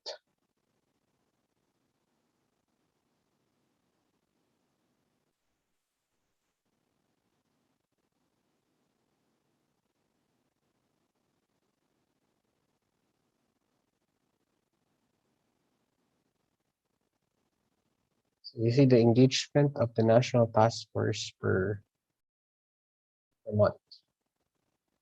So they are quite engaged in January. It typically went down in February, March, and April. So makita ano yung discussion, just click chart. It's big data analytics. Don't believe in the lectures about big data analytics, then they will just tell you about theories and concept. You could read it online. Just ask them how are you using NVivo in analysis of data? So this is the map. This is how the National Task Force engages.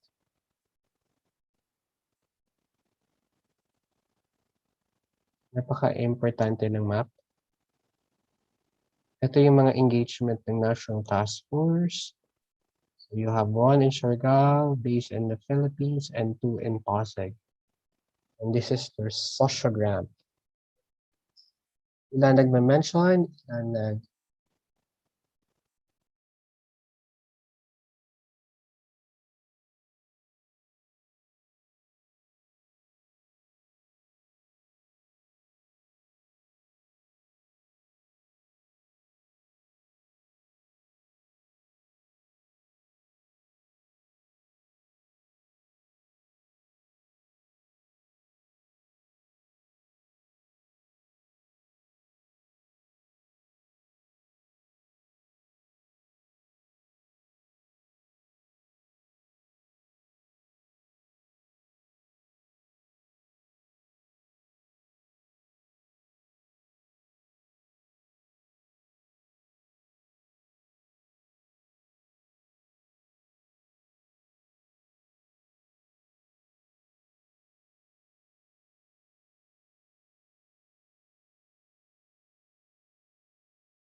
Ay, patay. Nakamute pala ako.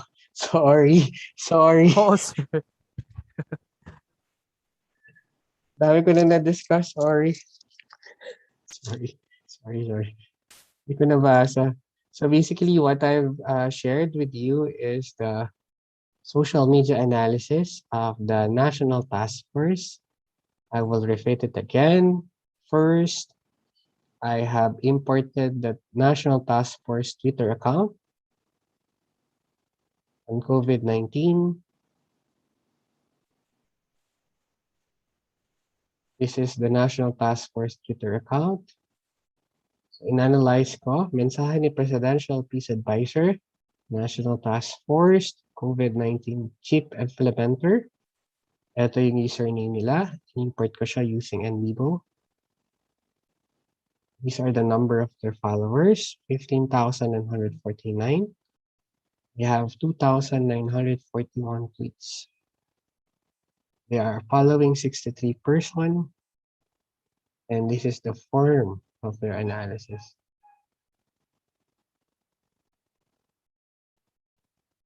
And this is the chart. The chart represents yung engagement nila per month. So if you will see from March, no engagement at all. It significantly increased on April, May, but it significantly decreases by June and July and August. If you are the National Task Force, the engagement should go up, not down. Because you wanted to influence people, provide right information about how to respond to respond to this pandemic. Okay? So that's the main challenge. You need to increase engagement. And then there is a decrease of engagement from this for March, and then a significant decrease on April. If you wanted to know the discussion per month, you can click mo lang yung chart, and then it will provide you with the tweets and discussion. And you could analyze it, Control A, analyze it, choose it, run query.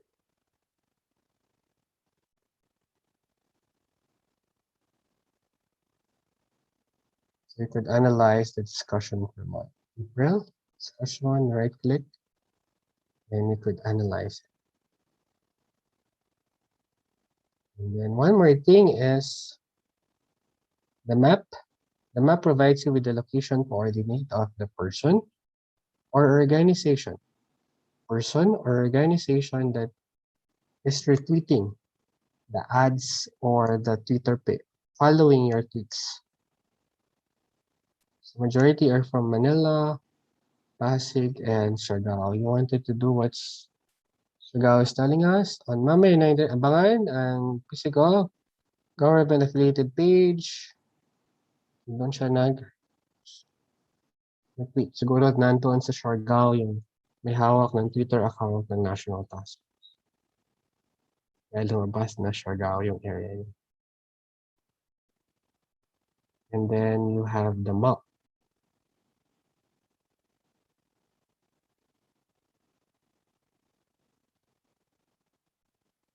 And the Twitter sociogram. The Twitter sociogram explain sino yung mga nagbe-mention ng Twitter ba. So these are the network analysis or your main influencer. This is the main Twitter account. So you have Manila Bulletin, you have the SWT. King Lacson usually mention the tweets of the National Task Force. Have the PCTA, Mike. So yung engagement nila. Ilan yung nag-retweets ng tweet ng National Task Force? So kapag PIDES, DOH. So the center is the main topic. Dr. Tony Lanchon, nire-retweet, Sec Duque, PIA, PH Prime Minister, Lenny Robredo, D. Gordon, Ground News. So these are the Twitter account of those personalities and politicians and publics. So that's social network analysis.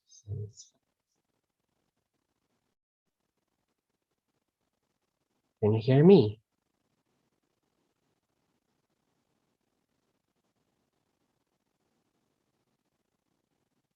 Yes, Sir Noel, I agree with you. If you have the hands-on software.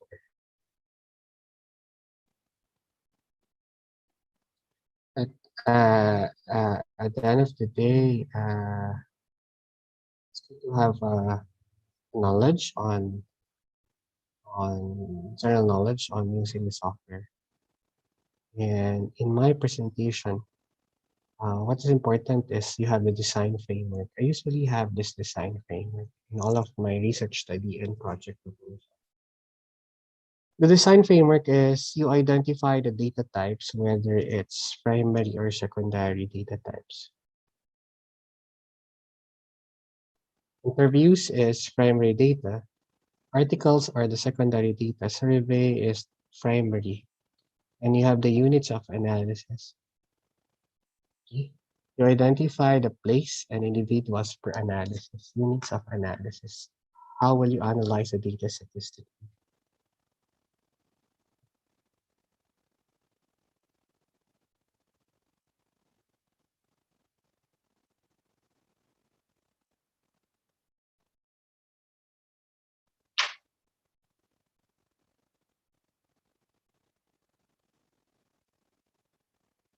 And then you need to identify whether identify the variables you're doing statistics, and even if you're doing qualitative, because NVivo can quantify qualitative data.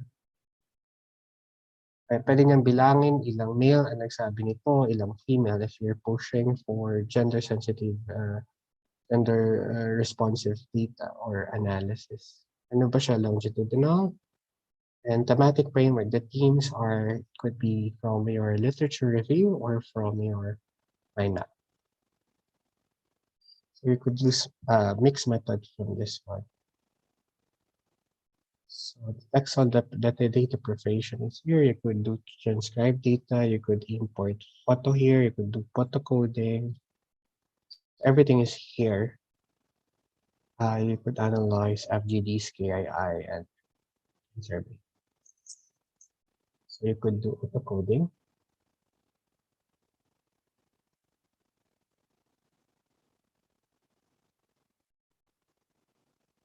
Hindi na ako nakamute, sure na.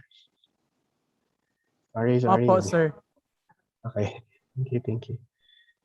And what else?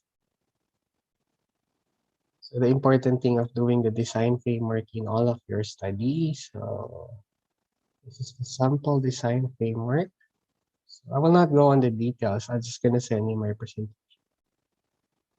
So the importance of having a design framework, for example, in my study on successful aging, I just would like to repeat it again, because it will be the basis of your research project. The data types are the primary, secondary, so I'll be getting from articles, webpage, and my primary data are key informant interviews and survey. The analysis is per respondents and place. These are the variables. And it's a longitudinal study. And these are the themes.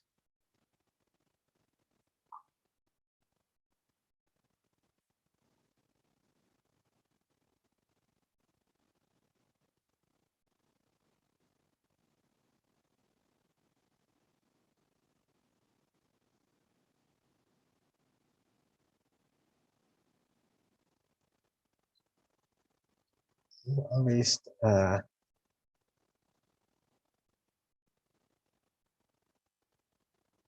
things are very important in identifying the themes. Okay.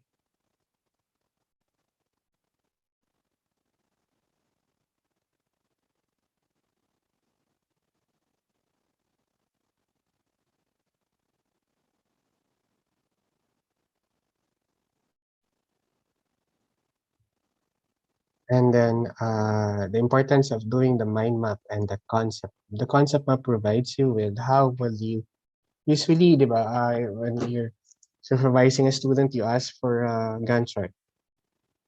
I also ask for a mind map and a concept map. Mind map and a concept map.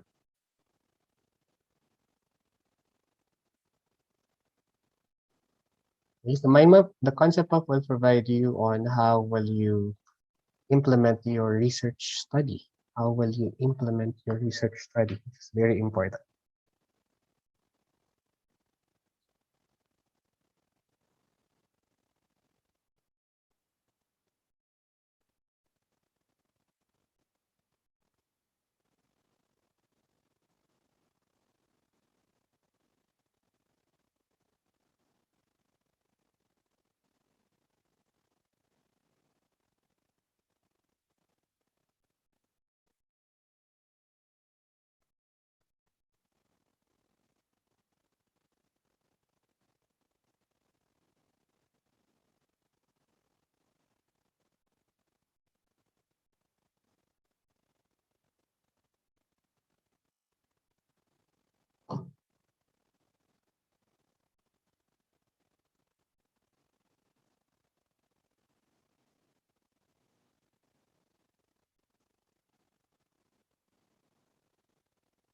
So that's how you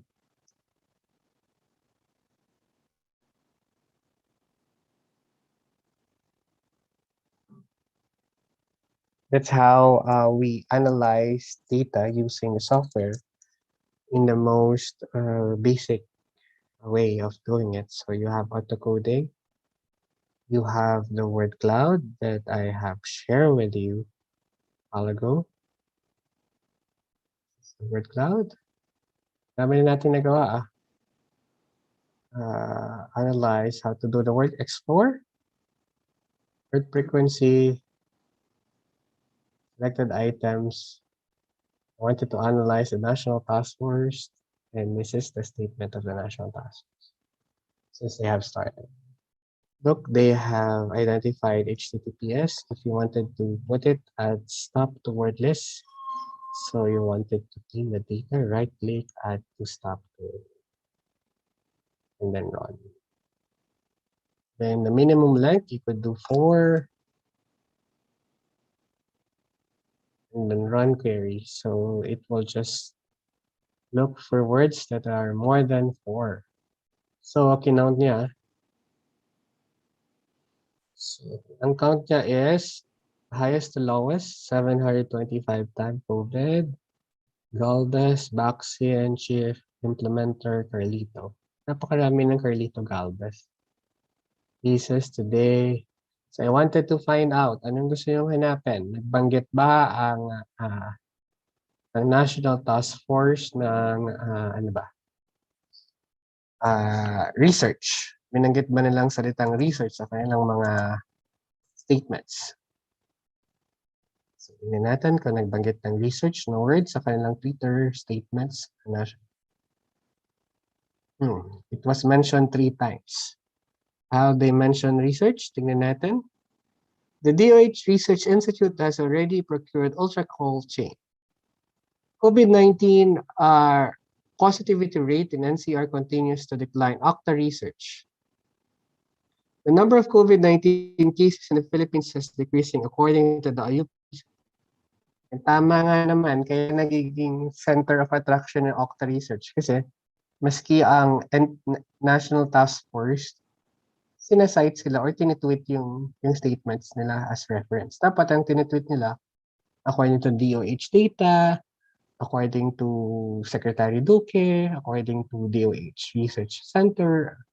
So basically, if we're quoting Octa Research rather than a DOH, so basically they're the ones who will be my reference, not the DOH. It should be the DOH since the primary data is coming from them. So the Octa provides a hypothesis based on the data of DOH. Okay. So any more? So hopefully hindi ako naka-mute. Yes, sir. Ito po nakamute, sir. Sige, let's go one by one. I'll give one question per each participant. So, tama lang, we're on time. So it's Q&A portion, I think. I forgot to ask for your name, Mr. Iloilo. I'm Pearl Isulan po, sir. Your MC Okay, is for the Ilan internet. po. Yeah, yeah. Yeah. Mr. Iloilo, anyway, siguro let's ask them one by one if they have any questions at Okay all. po. Sa mga participant po Oo. natin dyan, baka may mga gusto po magtanong, kindly write it po sa ating chat box or sa slide box. Again, narinig po ba ako, sir? Sorry yung microphone. Again po sa mga participants natin dyan, baka po meron kayong gustong itanong, kindly write it po sa ating chat box.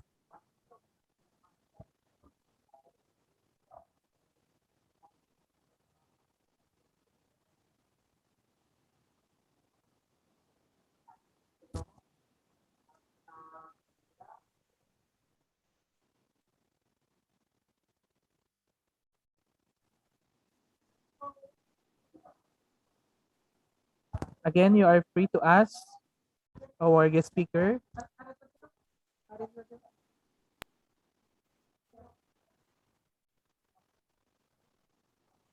And if you don't want to be identified, you can write your question in this slido.com.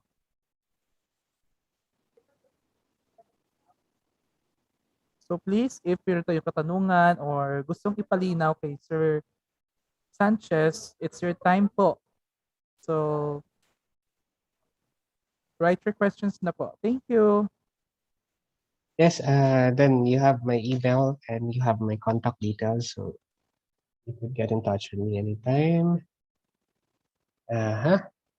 Si Ma'am Esther Lee. Ma'am Esther Lee, on natin, do you still have any question aside from, ang sinasabi ko lang dito is, usually kapag binabasa na yung paper nyo, ayaw ng mga reader na nagde-direct quotation kayo coming from article. Usually lahat pina-paraphrase. Kapag magde-direct quotation ka coming from the AII or FGD, according to John Lloyd, you had me at my best and she had me at my worst.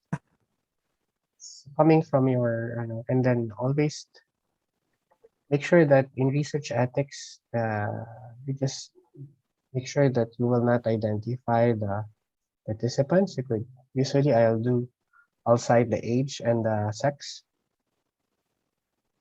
So, what else is, the NVivo, you could use it as your database library. Look, if you're a professor teaching, di ba, one way to improve our curriculum is to include latest articles, studies about the topic that we're teaching. So you could put it in your NVivo, so it will build, you could use it as your library, as your database area. So, again, are there some questions or meron po ba kayo dyan gustong itanong?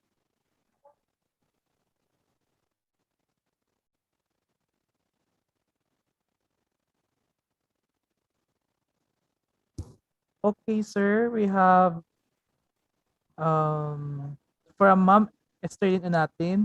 Sir, I have done my thesis last 2015 and the references I had were only 33. I really wanted to publish it somehow, but I don't know if I apply for publication. Do I need to add some references in submitting my study? Thank you. I think first, look at the date of the references. It should be not more than 10 years. Second is if you're submitting your article, if you could include latest article, latest references in your literature review, especially in, say, in article chapter 1 introduction, chapter 2 methodology, chapter 3 findings, chapter 4 analysis and conclusion. So basically, you may anticipate inputs and comments that will tell you that, can you please update the article that you have? So yun yung mga, so yun yung mga latest, yung mga na-experience ko. So usually you just update it. What's the latest article or the latest findings on that topic. Okay. Basically, in publication naman, they will not ask you all the articles. You will just choose the best reference. Hindi naman ilalagay lahat ng 33 references dun sa article. So you could just choose among 10, maybe 10 or less than 10 articles or 15 articles. Say you're not publishing the whole thesis, you're just publishing one specific findings from your thesis. Kasi in article writing, especially if you have a thesis, pwede siyang manganak ng maraming articles. For example, in my case, successful aging yung topic ko. I have one article in terms of, because I have 3 areas: well-being, World Health Organization well-being, Duke social support and social interaction scale, and CAT's independence of activities of daily living scale. And then tinanong ko sila anong ibig sabihin ng well-being. So my first article is the result of the WHO well-being scale. The second article is their perspective on well-being in the Filipino context among older persons. The third article is Duke social support and social interaction scale results in the Philippine among older persons. And the third article is, so marami siyang article kasi it's a mixed method. And you could even do comparison of the perspective of older persons from rural and urban. Kaya napaka-importante ng design framework kasi from the design framework, malalaman mo na ano yung you could make comparison. You could have a standalone article, and even your literature review could be a standalone article. Meta-analysis mo of the literatures. Pero usually hahanapin yan 60, not only 33.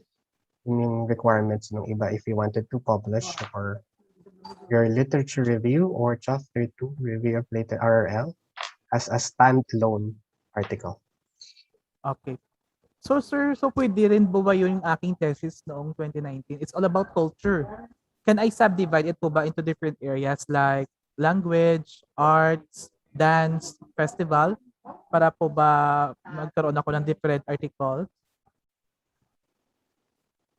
I if you have a design framework, magiging reference mo siya in choosing ano yung pinaka-best way to subdivide the article. Kasi kung ang topic mo is culture per se, it's a big construct. Yes po. Malawak masyado. Tatanungin ka nung, especially if it's a blind referee reviewer, hindi mo kilala yung reviewer mo, mataas yung score, tsaka international publication.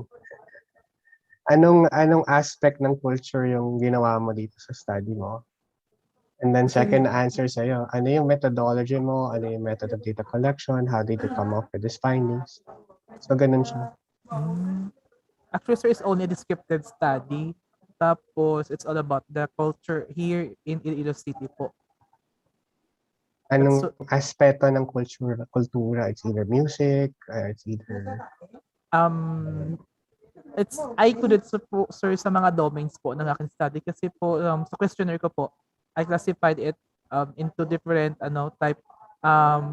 different po aspect po like festival, like language, like yung sayaw nila, pagkain. Yun po. Yeah, you could And have a separate article for food. If yung sa design framework kasi, let me show you the design framework. Kasi you could have articles about per topic, per food, per dance, kasi it's a big construct eh. So in a Opo. design framework context,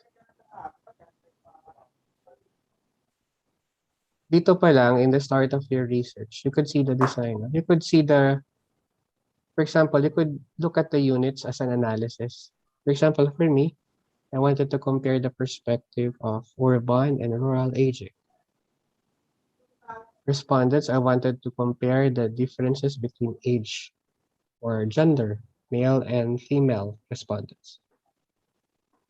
It's an article, educational attainment, and scores and well-being, activities of daily living, or social support. Thank you po, sir. So, thank you. Okay, So how it about, means, meron pa po bang katanungan dyan? Since sir, wala pong may nagtanong, can we proceed po ba or hintayin po natin sila? yeah, siguro let's ask them, ano yung, let's ask them one by one, how can the software can help them, and how can we, after my presentation, parang how can the software can assist them as a tool, Opo. and what are their challenges. Pero we could probably uh, provide them with some references. Noted, sir.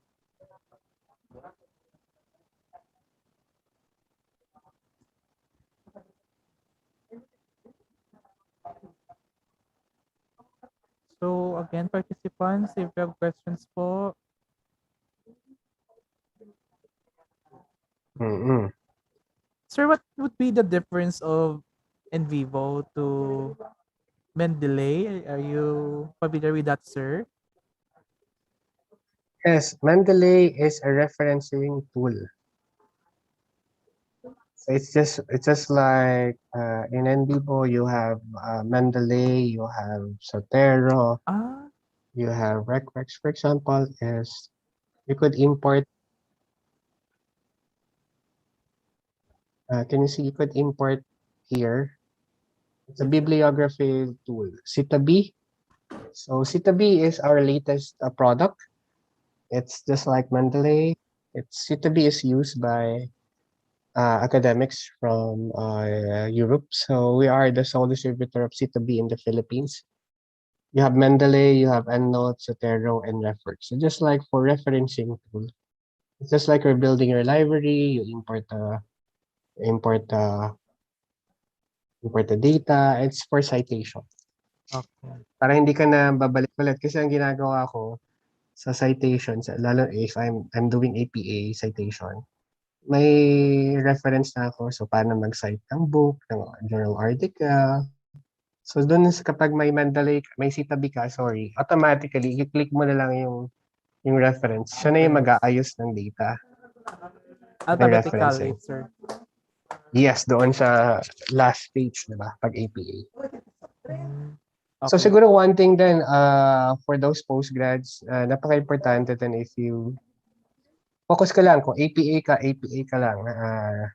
Uh, it's very important. Okay?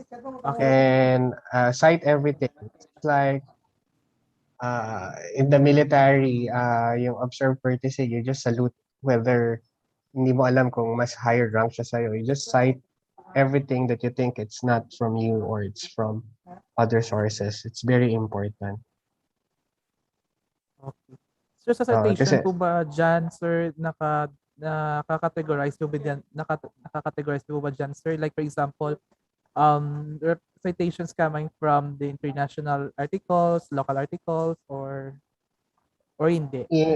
hindi na kasi if you import all the articles, naka-alphabetize siya. Okay. So hindi mo na siya malalaman whether it's international. Malalaman mo lang siya siguro sa surname. Reagan.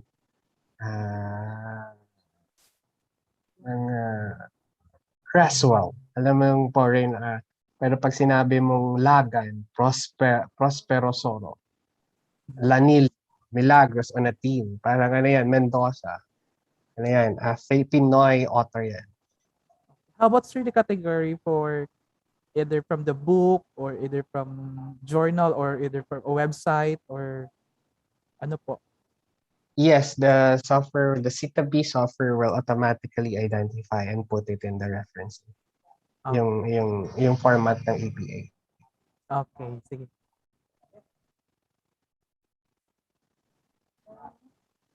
Okay, thank you, sir.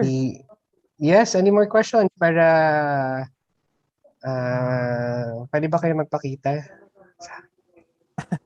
Again, participants, our guest speakers asking Kung us pwede po ng bandwidth to nyo, if you have any questions, huwag open na our kayong mahiya at the end camera. of the day. Okay. We're here to publish, and it's very important for Yes. us to help each other. Talk to your fellow researcher, ask them, ano kayang magandang method dito? Ano yung nakulangan kung articles na kailangan kong mailagay? Okay? Remember this, if you're doing a master's and PhD, you're working alone. Hindi na yan yung dating undergrad thesis nyo na 3 kayo, 5 kayo. You're working alone because this will be your own product. Your name will be immortalized forever. For example, Binlayo 2021 suggests, or Diasnes 2021 mentions or found that, or Onatin suggests that this is this based on her study. It's very important according to Prospero Rosso 2021. Okay? The students in this area are da. So your name will be immortalized forever. Remember that because on your research. So just don't be honest. You will spend 2 years of your life doing a master's. Sa 2 taon or 3 taon na yon, ibigay mo na lahat. Ang mahal ka na rin lang, bigay mo na. Kasi at the end of the day, di ba, the product is a thesis. Correct, sir. You cannot apply for any scholarship or international scholarship. You could apply, but you have minimal chances. Pero kung may thesis ka, you contact the professor from other university that is also an expert on this area. You tell them, I wanted you to guide me to my thesis. So this is my proposed thesis area. Kaya in other countries, napakahigpit eh. Sa master's degree nila, meron master's by research and master's by coursework. Yung master's by coursework, wala silang thesis.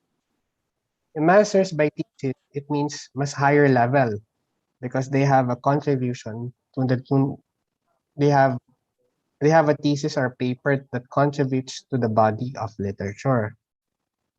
So it's very important for us. Okay? Right now, very important, yung paper nyo, pinapublish na directly in CHED na yung mga master's, PhD paper, ipapublish online. Basically, kailangan makita yung quality ng paper natin. So gone are the days that lalagay mo lang siya sa library. It should influence talaga yung community. And at the end of the day, the output here is for you to write the thesis, put it in an article, or present it in a conference. Kasi only then your university could get a point, or your college, or yourself. Yung napaka-importante nun. Always consult your professor or your advisor. Always do the mind map. Alam mo kaya tumatagal yung engagement ng student and supervisor. Diba, na-experience mo yung supervisor, medyo na dumadating sa time na anong tawag doon, you feel na you're overwhelming. Bakit? Pabago-bago kayo ng teams, ng keywords na gustong pag-aralan. So after discussion meeting, naisip tong isang critic, dagdag mo nga ito. Diba? Lalong tumatagal. Kaya ka nga may scope and limitation eh. Kaya ka nga may mind map because you agree on these topics, on this area. Para yung focus ng writing mo, nakafocus ka. Kaya ka minsan nasasabihan na tumatalon yung articles mo. Saka walang consistency tsaka coherence. Napaka-importante nun. Okay? The mind map. Napaka-importante that you do your own research in your own community. Why? Because saturated na yung mga topic dito sa Manila eh. Sa Isla Puting Bato, sa saan pa ba, sa may Payatas. Madami na nag-conduct ng research noon. So ang maraming gap in the rural areas, not in the city. Sir, I would like to interrupt po, sir. We have a question from Ma'am Elaine. Sir, is the NVivo software grammar sensitive or have self-checking feature when doing the paraphrasing in overall content writing for the review of literature? For first is it has some it will point you out whether you have a wrong spelling, grammar check. But in terms of paraphrasing, you will be the one to do the paraphrasing. Wala pa hong software na na-invento na siya gagawin na paraphrasing. Na meron na po, sir. Wala pa hong ikaw mismo as a researcher to do the paraphrase. The NVivo will give you the paragraph, and from that paragraph, you paraphrase. Okay, you paraphrase. From the paragraph you have copy, you paraphrase from that paragraph. Madali na siya. Okay. And then cite the author. Okay? Kasi yung ipaparaphrase mo naman nasa paragraph na yun na binasa mo. So, ang ginagawa kong strategy dyan is pabawasan ko siya, and for example, one paragraph, I'll make it a one sentence, which is not more than 20 words or 15 words. Kung anong sinasabi ng author nito sa paragraph na to. For example, according to Deste, successful aging is about having good health when you reach 80 years old. Okay. Pero yung sinulat niya doon, it's more than one paragraph or two. So binasa ko yung paragraph na yon, and sa pagbasa mo sa paragraph na yon, you just develop one sentence, short praise, and then cite mo sa author mo. Yun lang. Yun yung paraphrase. Pero hindi mo ikakopy yung buong paragraph na yon, ilalagay mo sa thesis mo. Kasi it's a big no-no. Okay? Walang ganon. There are cases na pagbabasa ka ng thesis, maraming ganon. Especially, lalo na kapag ang reviewer ba talaga is talagang sorry to be blunt. Hindi papasa sa international journal yung ganun. And tsaka sa pag may critic ka. Okay. Basahin mo yung paragraph and then gawin mo siyang one sentence. Use your own words. But put the author according to according to Binlayo. Binlayo suggests that. Binlayo found that. 2021. Okay? Sir, in our institution, sir, the setup of RRL, sir. Wala bang pamerienda to, sir? Parating na po dyan, sir, yung merienda mo po, sir. Okay. Sir, balik Sige, sa sir. question ko, sir. In our institution, sir, we have this type of RRL na includes the conceptual, foreign, and written studies po. So in just one study, for example, the effectiveness and implementation of Google Classroom in the classroom. Sir, what would be the minimum pages we need to have for the conceptual literature about effectiveness, and for the implementation po ba dapat? Are there required pages? I think it depends kasi usually kapag pag PhD, more than 100,000 words. For masters, mga 60,000 words. So you just need to have a balance on it.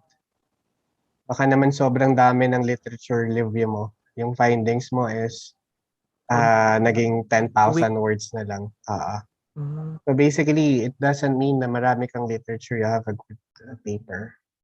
Baka ang dami mga literature, puro naman copy-paste, hindi ka nagpa-paraphrase. Second is walang consistency, coherency yung literature review mo. Talon-talong yung discussion. Third is walang connection yung paragraph na to the succeeding paragraph. Kaya pag binasa, magulo na. Kasi hindi ka nag-mind map. Ano yung chapter 2.1, 2.2, 2.3, 2.3. Kailangan ko-connect mo yung 2.1 to 2.2, 2.3 to 2.4. Napaka-importante dyan yung connection. Kanina yung sustainability leadership. So ano yung mga context ng sustainability leadership? It could be 2.1, sustainability leadership model, sustainability leadership brand, sustainability. It's focused on sustainability leadership. Kasi kung may sustainability leadership ka, and then pumunta ka sa management and leadership, parang nawala na yung connection.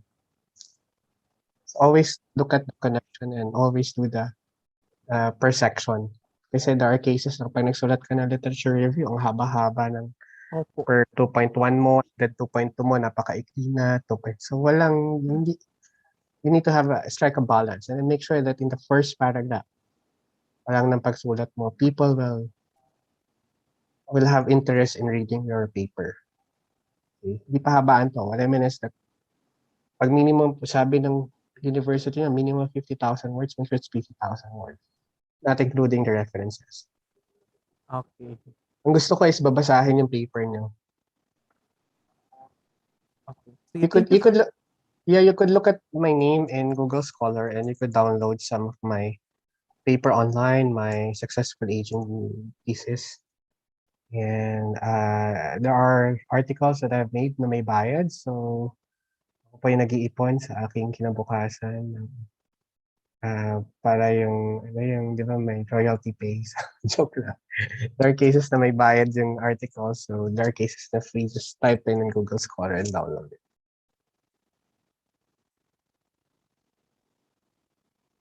Naka-mute ka, sir. Thank you po, sir.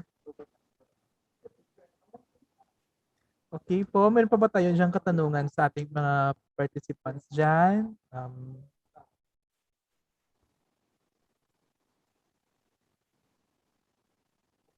Sir, another question po, sir. Sa discussion po ba, sir, dapat po ba na yung third degree of your interpretation should be come from the RRL or you can support it with other sites, sir, na parang ang lapit nito sa second degree of your interpretation? What do you mean second degree of interpretation? Kasi po, sir, nakikita ko po, sir, sa mga sinasubmit ng mga estudyante ko po. The first degree po is about sa descriptive study po nila or statistics po. Nagbibigay sila nga the mean of like this is like that, and the second degree po parang kanilang little analysis, and the third degree po of interpretation was supported by an article or a study that can prove or contradict their claims po or corroborate po. Parang So it's dapat a po ba, quantity. the question is that, sir, parang ang the third degree of interpretation po ba should come from the RRL or pwede din po ba siya, sir, na kapag minahanap ka ng site sa iba, pwede mo siya gamitin and recognize mo lang po siya? Okay. Diyan na papasok yung yung signposting. Okay, sir. Okay, first, to give you a brief, to explain it, diba? You have chapter 1, introduction, chapter 2, RL. Okay, dun sa RL mo, dun yung magiging basis. Ano yung gaps na gusto kong i-address? Ano yung gaps ng mga existing literature? Okay, for example, quantitative study. There is a significant difference between female and male in the attainment of successful aging. In this study, according to Jester, mas mataas, mas may kabuluhang pagbabago o may kabuluhang pagbabago ang mga kababaihan kung sila ay mag-exercise araw-araw sa pag-achieve ng successful aging. There is a significant difference. Okay? And then, nagkonduct ka ng, it's a quantitative, you have a hypothesis. Hypothesis mo, there's significant difference between male and female in the attainment of successful aging. Then you have conduct well-being scale, but in the well-being scale, it mentions that there is no significant difference in the attainment of successful aging. So, iko-contradict mo yung findings ng unang author mo. Kaya ka nagsa-signpost. Based on my study, there is no significant difference, which suggests that the study of Juste is not relevant in the Philippine context. And then magtatanong ka, why? Okay, because one of the most important, maybe in your analysis, the most important is the contribution of family support, the attainment of successful aging, and not exclusively being physical activity. So, ganun dapat na maliwanag yung connection, kaya ka nagsa-signpost because you wanted to address the gaps of the literature. Second is you wanted to contribute new knowledge. There are only two ways for us to do research. You wanted to address the gaps of the literature, or you wanted to contribute new knowledge to the body of literature. Okay. Thank you, sir. So, it seems that there are no more questions po, sir. Can we proceed na po ba or Okay, I'll proceed with my last presentation para uh, you'll have a great Sunday, all of you. Dali. yes. Thank you po, sir. Ano naman pag sinabi mong 4 o'clock, 4 o'clock eh. So can you see my presentation? Yes, sir. You could do network sociogram here. So basically, Ateneo is using it, UP Mindanao, all of the UP system, Ateneo, School of Medicine, LaSalle, PMC, Philippine Social Science Council, PIDS, Philippine Institute of Development Studies, Mayo, Inatech. Even Oxford is using it. So usually, if you do your master's and postgrad in other countries, I use this software when I'm doing my thesis for my PhD in Australia. Faculty of Education in Sydney, so all of the AIM for business. So what I'm telling you is in all of my research studies, in all of my articles, I have recently funded research from Australia. I have sent you the www Successful Asian. So all of my publications internationally and my research grant, I usually put in NVivo in my analysis. In a qualitative study, one of the main comment is, how did you prevent biases? We have our own biases, which is in reality. In a quantitative study, you can compute for Cronbach alpha, right? If it's 0.07, it's an acceptable validity and reliability. But in a qualitative study, you need to ensure the trustworthiness of your data, the rigor and the quality of your data. Okay? There are cases, when I've attended some conference, they will just go straight, pag qualitative, they will just go straight on the findings. Pag tinanong mo, nasan po yung mga statements, yung mga hugot words that support your teams? Sasabihin sa'yo, ay, nakalimutan ko po mag-transcribe, pero sabi po nung isang magaling na professor, ito daw po yung analysis niya or sabi niya, gusto kong makita how did you come up with those themes. So the basis for you to validate it are the hugot words or the statements, especially if it is primary data or KII or FTTs.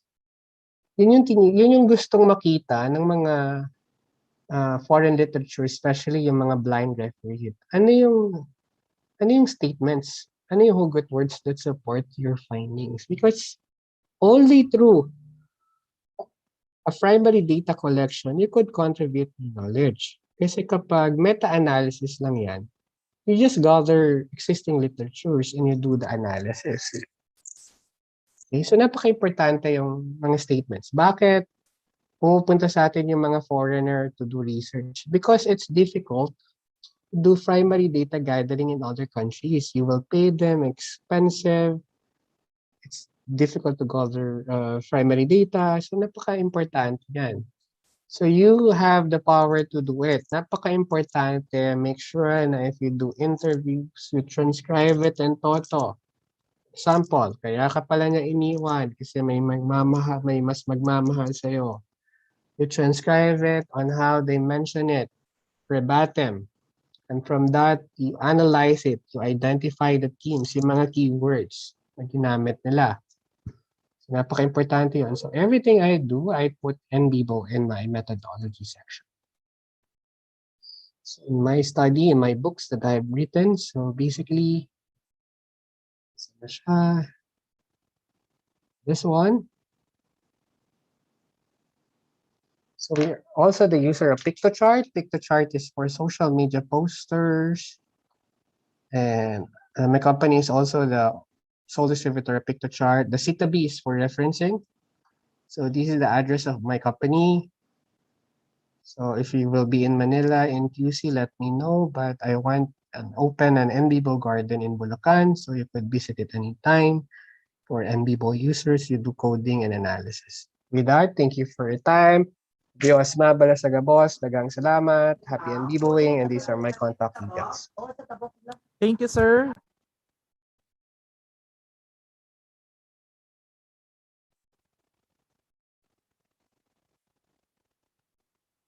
Hello, nawala yata si sir. Hello. Hello, sir. Sorry. Yes. So thank you so much, sir, for your presentation. And before we answer, we have still one question here from Ma'am Yes. Dr. Leonor Turbulencia. Good afternoon, Sir Sanchez. It is necessary to always include the hypothesis in a research study. Thank you.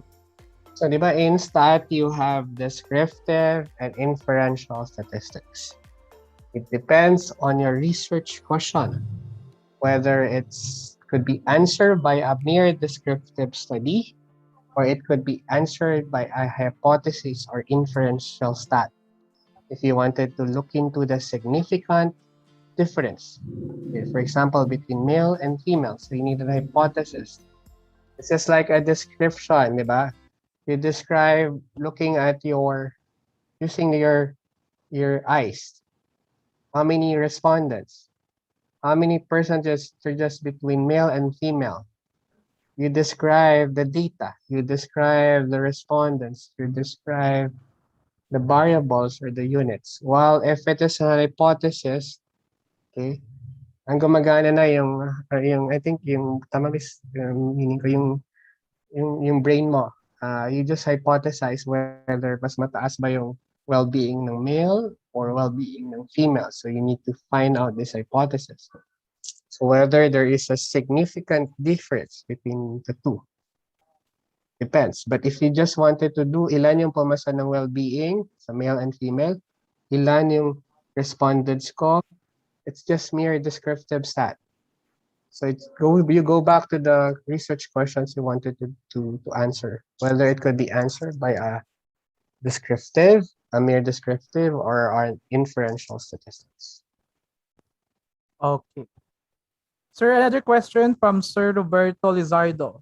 Is really the research hypothesis the positive or alternative that we should write in a paper, not the null? For Thank me, you. for me, sir, for me, I don't know with other supervisors. For me, it's not important whether it's a positive or a negative hypothesis. Doon sa pag-present mo ng hypothesis, general hypothesis ang pinapresent ko. Wala na akong null, wala na akong positive, wala na akong alternative. Kasi at the end of the day, if you said that my study, we would like to explore whether male have significant difference in attainment of well-being compared to compared to male respondents in a rural area. Sa general na, you don't need to identify for whether it's a positive or alternative hypothesis. It's just a general research problem. And then from that, you come out with a finding, statistical presentation of your data. Na even to be honest, it could be easily read.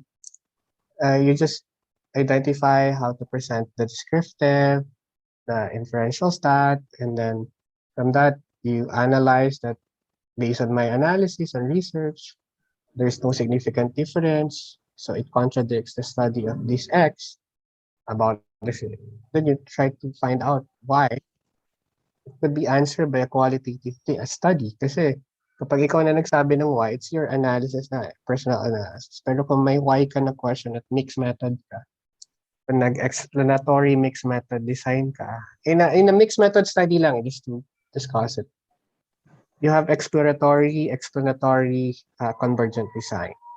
So remember, if you do explanatory study, you start with quanti survey, you end up with quali. Why question? So eto siya, magagamit mo siya sa mga ano yung intervention na tingin nila about CICL. Pag exploratory, you develop first a qualitative question, and from that you develop a survey based on the variables with the teams emerging from your quali. and you develop a certain, siguro output niya is a assessment tool.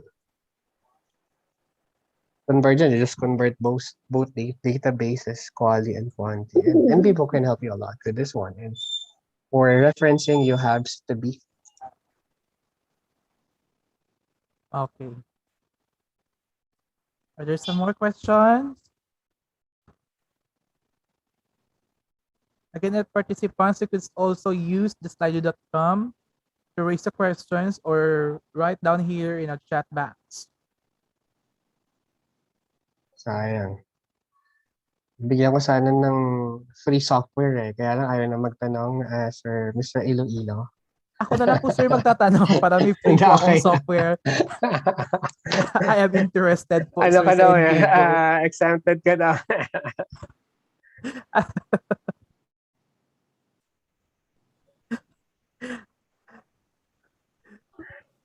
Si Star, si Benes, sige next time po. Kung ako lang po yung may gawa ng software na to. My company is a sole distributor of this software. So I don't know where you from. Ano mga, may data ka ng participants natin? Mga anong courses, anong tinuturo nila?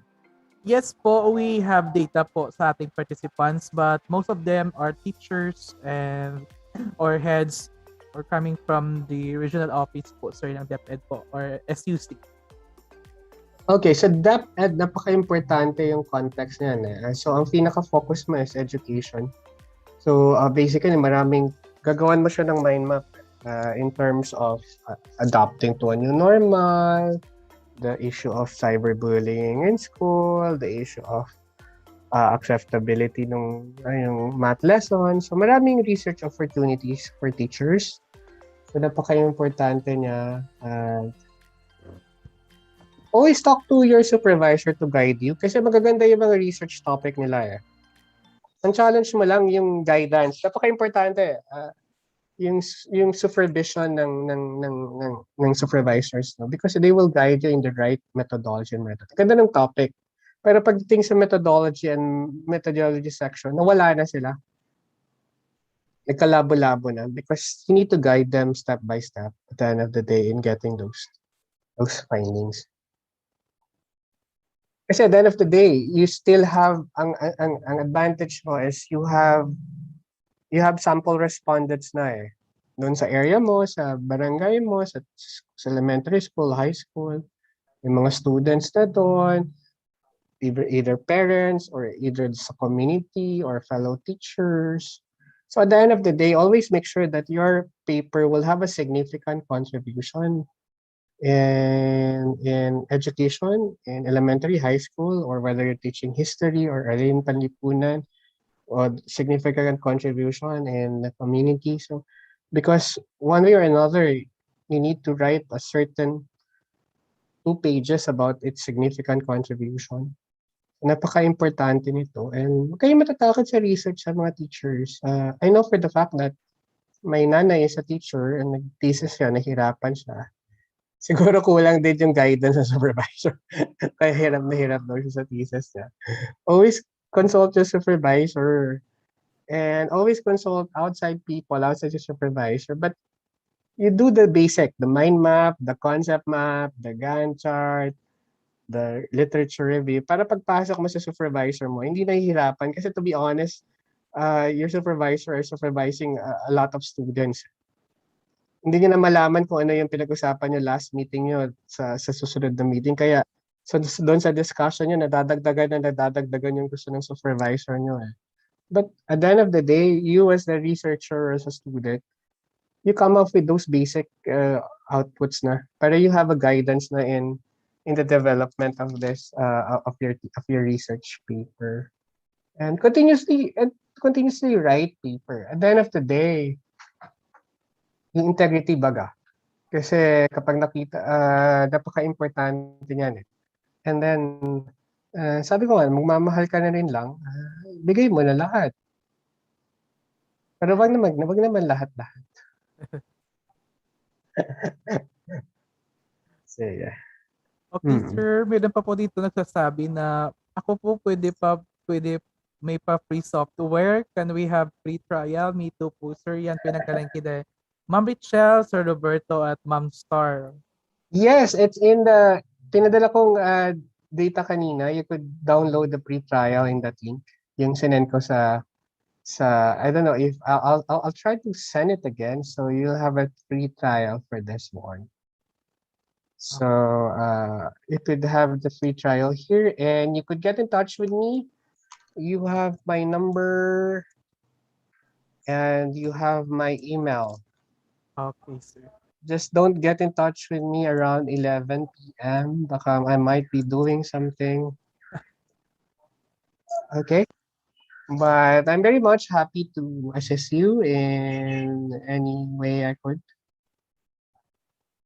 Okay, sir. Mamaya, sir, text kita, sir. Sige Yung pa. email.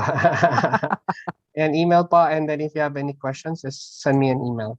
Okay, sir, we have Okay. questions from slido.com. This is about paraphrasing po. Ilang percent po dapat yung uniqueness ng article when checking for it po?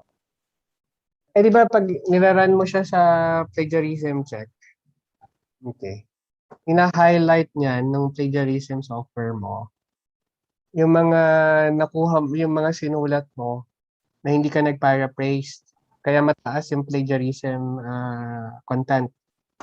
Kasi ang ginawa mo, kinopy-paste mo lang siya, tsaka nilagay mo yung author. Or like, hindi ka nag-paraphrase, kaya mataas yung plagiarism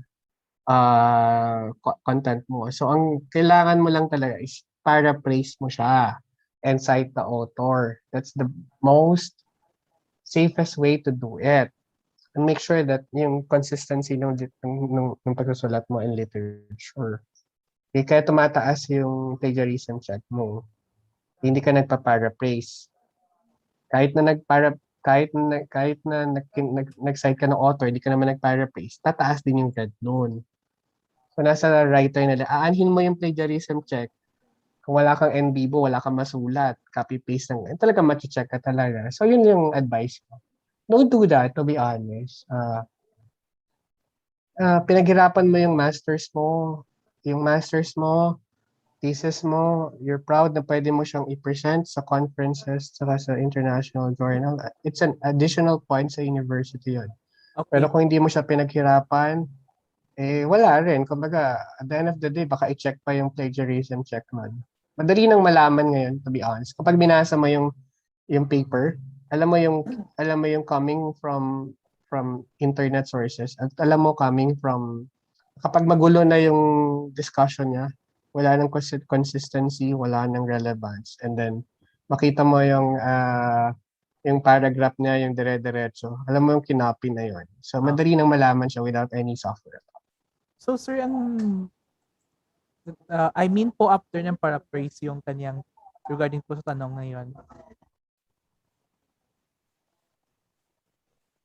Sorry. Alin dun sa In connection to the first question po kanina po, ang sagot niya, I mean po after ng paraphrase. after ng paraphrase, mo, it's either if you're writing, you could put in your own perspective. And then second is you could look into other authors that contradicts the first author or that supports the second author. Sorry. To support the first author. Kaya kailangan ang references mo madami kasi kung konti lang, paikot-ikot ka lang na discussion. Okay. Sir, with regards po sa sinabi niyo po, sir, na dapat i-paraphrase po siya, di ba? How about, sir, if yung RRL mo po contains about the legal framework, legal basis po? I really need to paraphrase po ba to or as is na lang po? For example po, may study is all about the reduction risk management. There are some laws po na maaari pong pagtunan o maging basis po ng aking study. So, kinakailangan po ba, sir, na iparaphrase ko po ba to o hindi? Okay, for example, may legal policy doon sa study mo na isa-cite ka. Alam mo, ang big no-no dyan, ginagawa mong bullet form yung RA. Yes. It's a big no-no. Make it at first, make it a discussion, make it a paragraph. According to Republic Act 19 states that in section 1, unquote, and then period. So this policy provides that da. So magandang basahin kasi usually ang ginagawa natin, ginagawa mong bullet form, copy-paste ka ng copy-paste ng state, ng title, ng policy objectives. Yun yung yung big no-no. Put it in your discussion with legal frame while in the another RA or in the SDG, so start with the SDG. Make sure it's a paragraph. It's not set a bullet form. Okay, sir. Thank you so much, sir. Okay. Do we still have questions po ba? Again, participants, wag po kayo mahiya. Magtanong na po kayo. May bayad na po next time. Wag naman po sana, sir. Mangyari po. Sige. Any more? Yes. Siguro. Okay.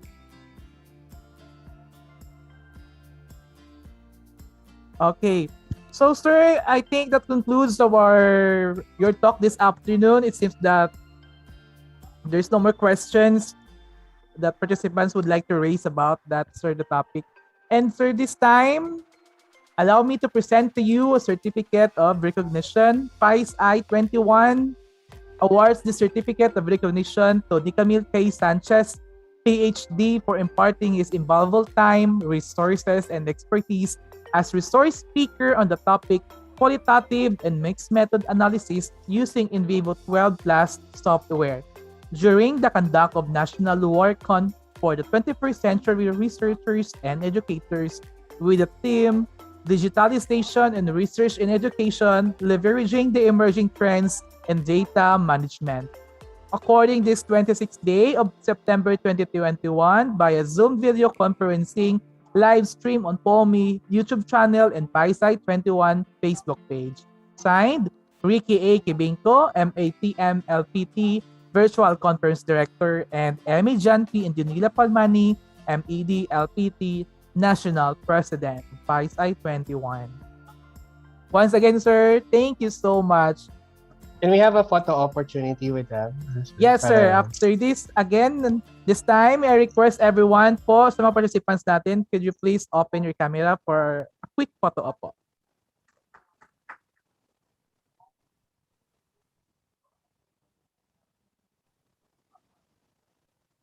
Wow.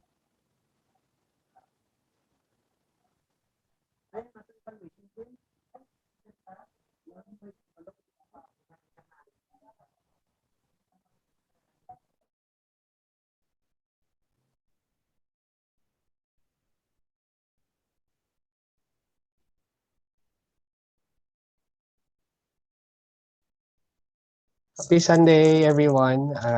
Hope you enjoy your weekend and Sunday. Stay safe and God bless. Okay, so good afternoon, everyone. So we have two panels in our room. So stay in, just keep smiling. So ready, 1, 2, 3, and smile. Okay, again. So panel 2, 1, 2, 3, and smile. Okay, so try natin yung immersive na view.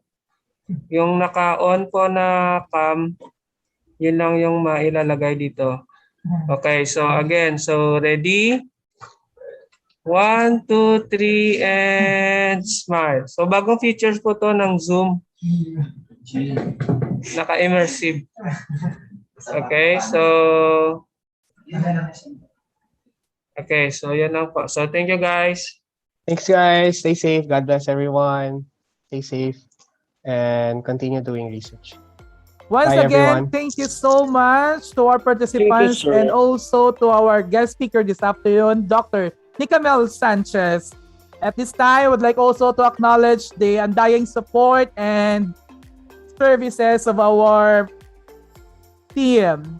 Start with Mr. Ricky Kibinko, Mr. Cyril De La Puente, Mr. Isidro Villam, Mr. Adam Donald Honyo, Mr. Raymond Casio, yours truly, Mr. Chito Tumines, Mr. Arlene Dohina Sorita, Mr. John Michael Sonsa, Mr. Jerry Pobacon, Ma'am Emmy Jan Enjunila Palmani, Mr. Jose Abrian Casella, and Mr. Jose Jane Monty Cado. So again, thank you so much, and the evaluations link is now open. So please do not forget to evaluate our speaker and this afternoon session. Once again, kita-kita po tayo ulit sa another program po ng aming organizations po. At ulit po, ako po si Charles Isulan, and good afternoon.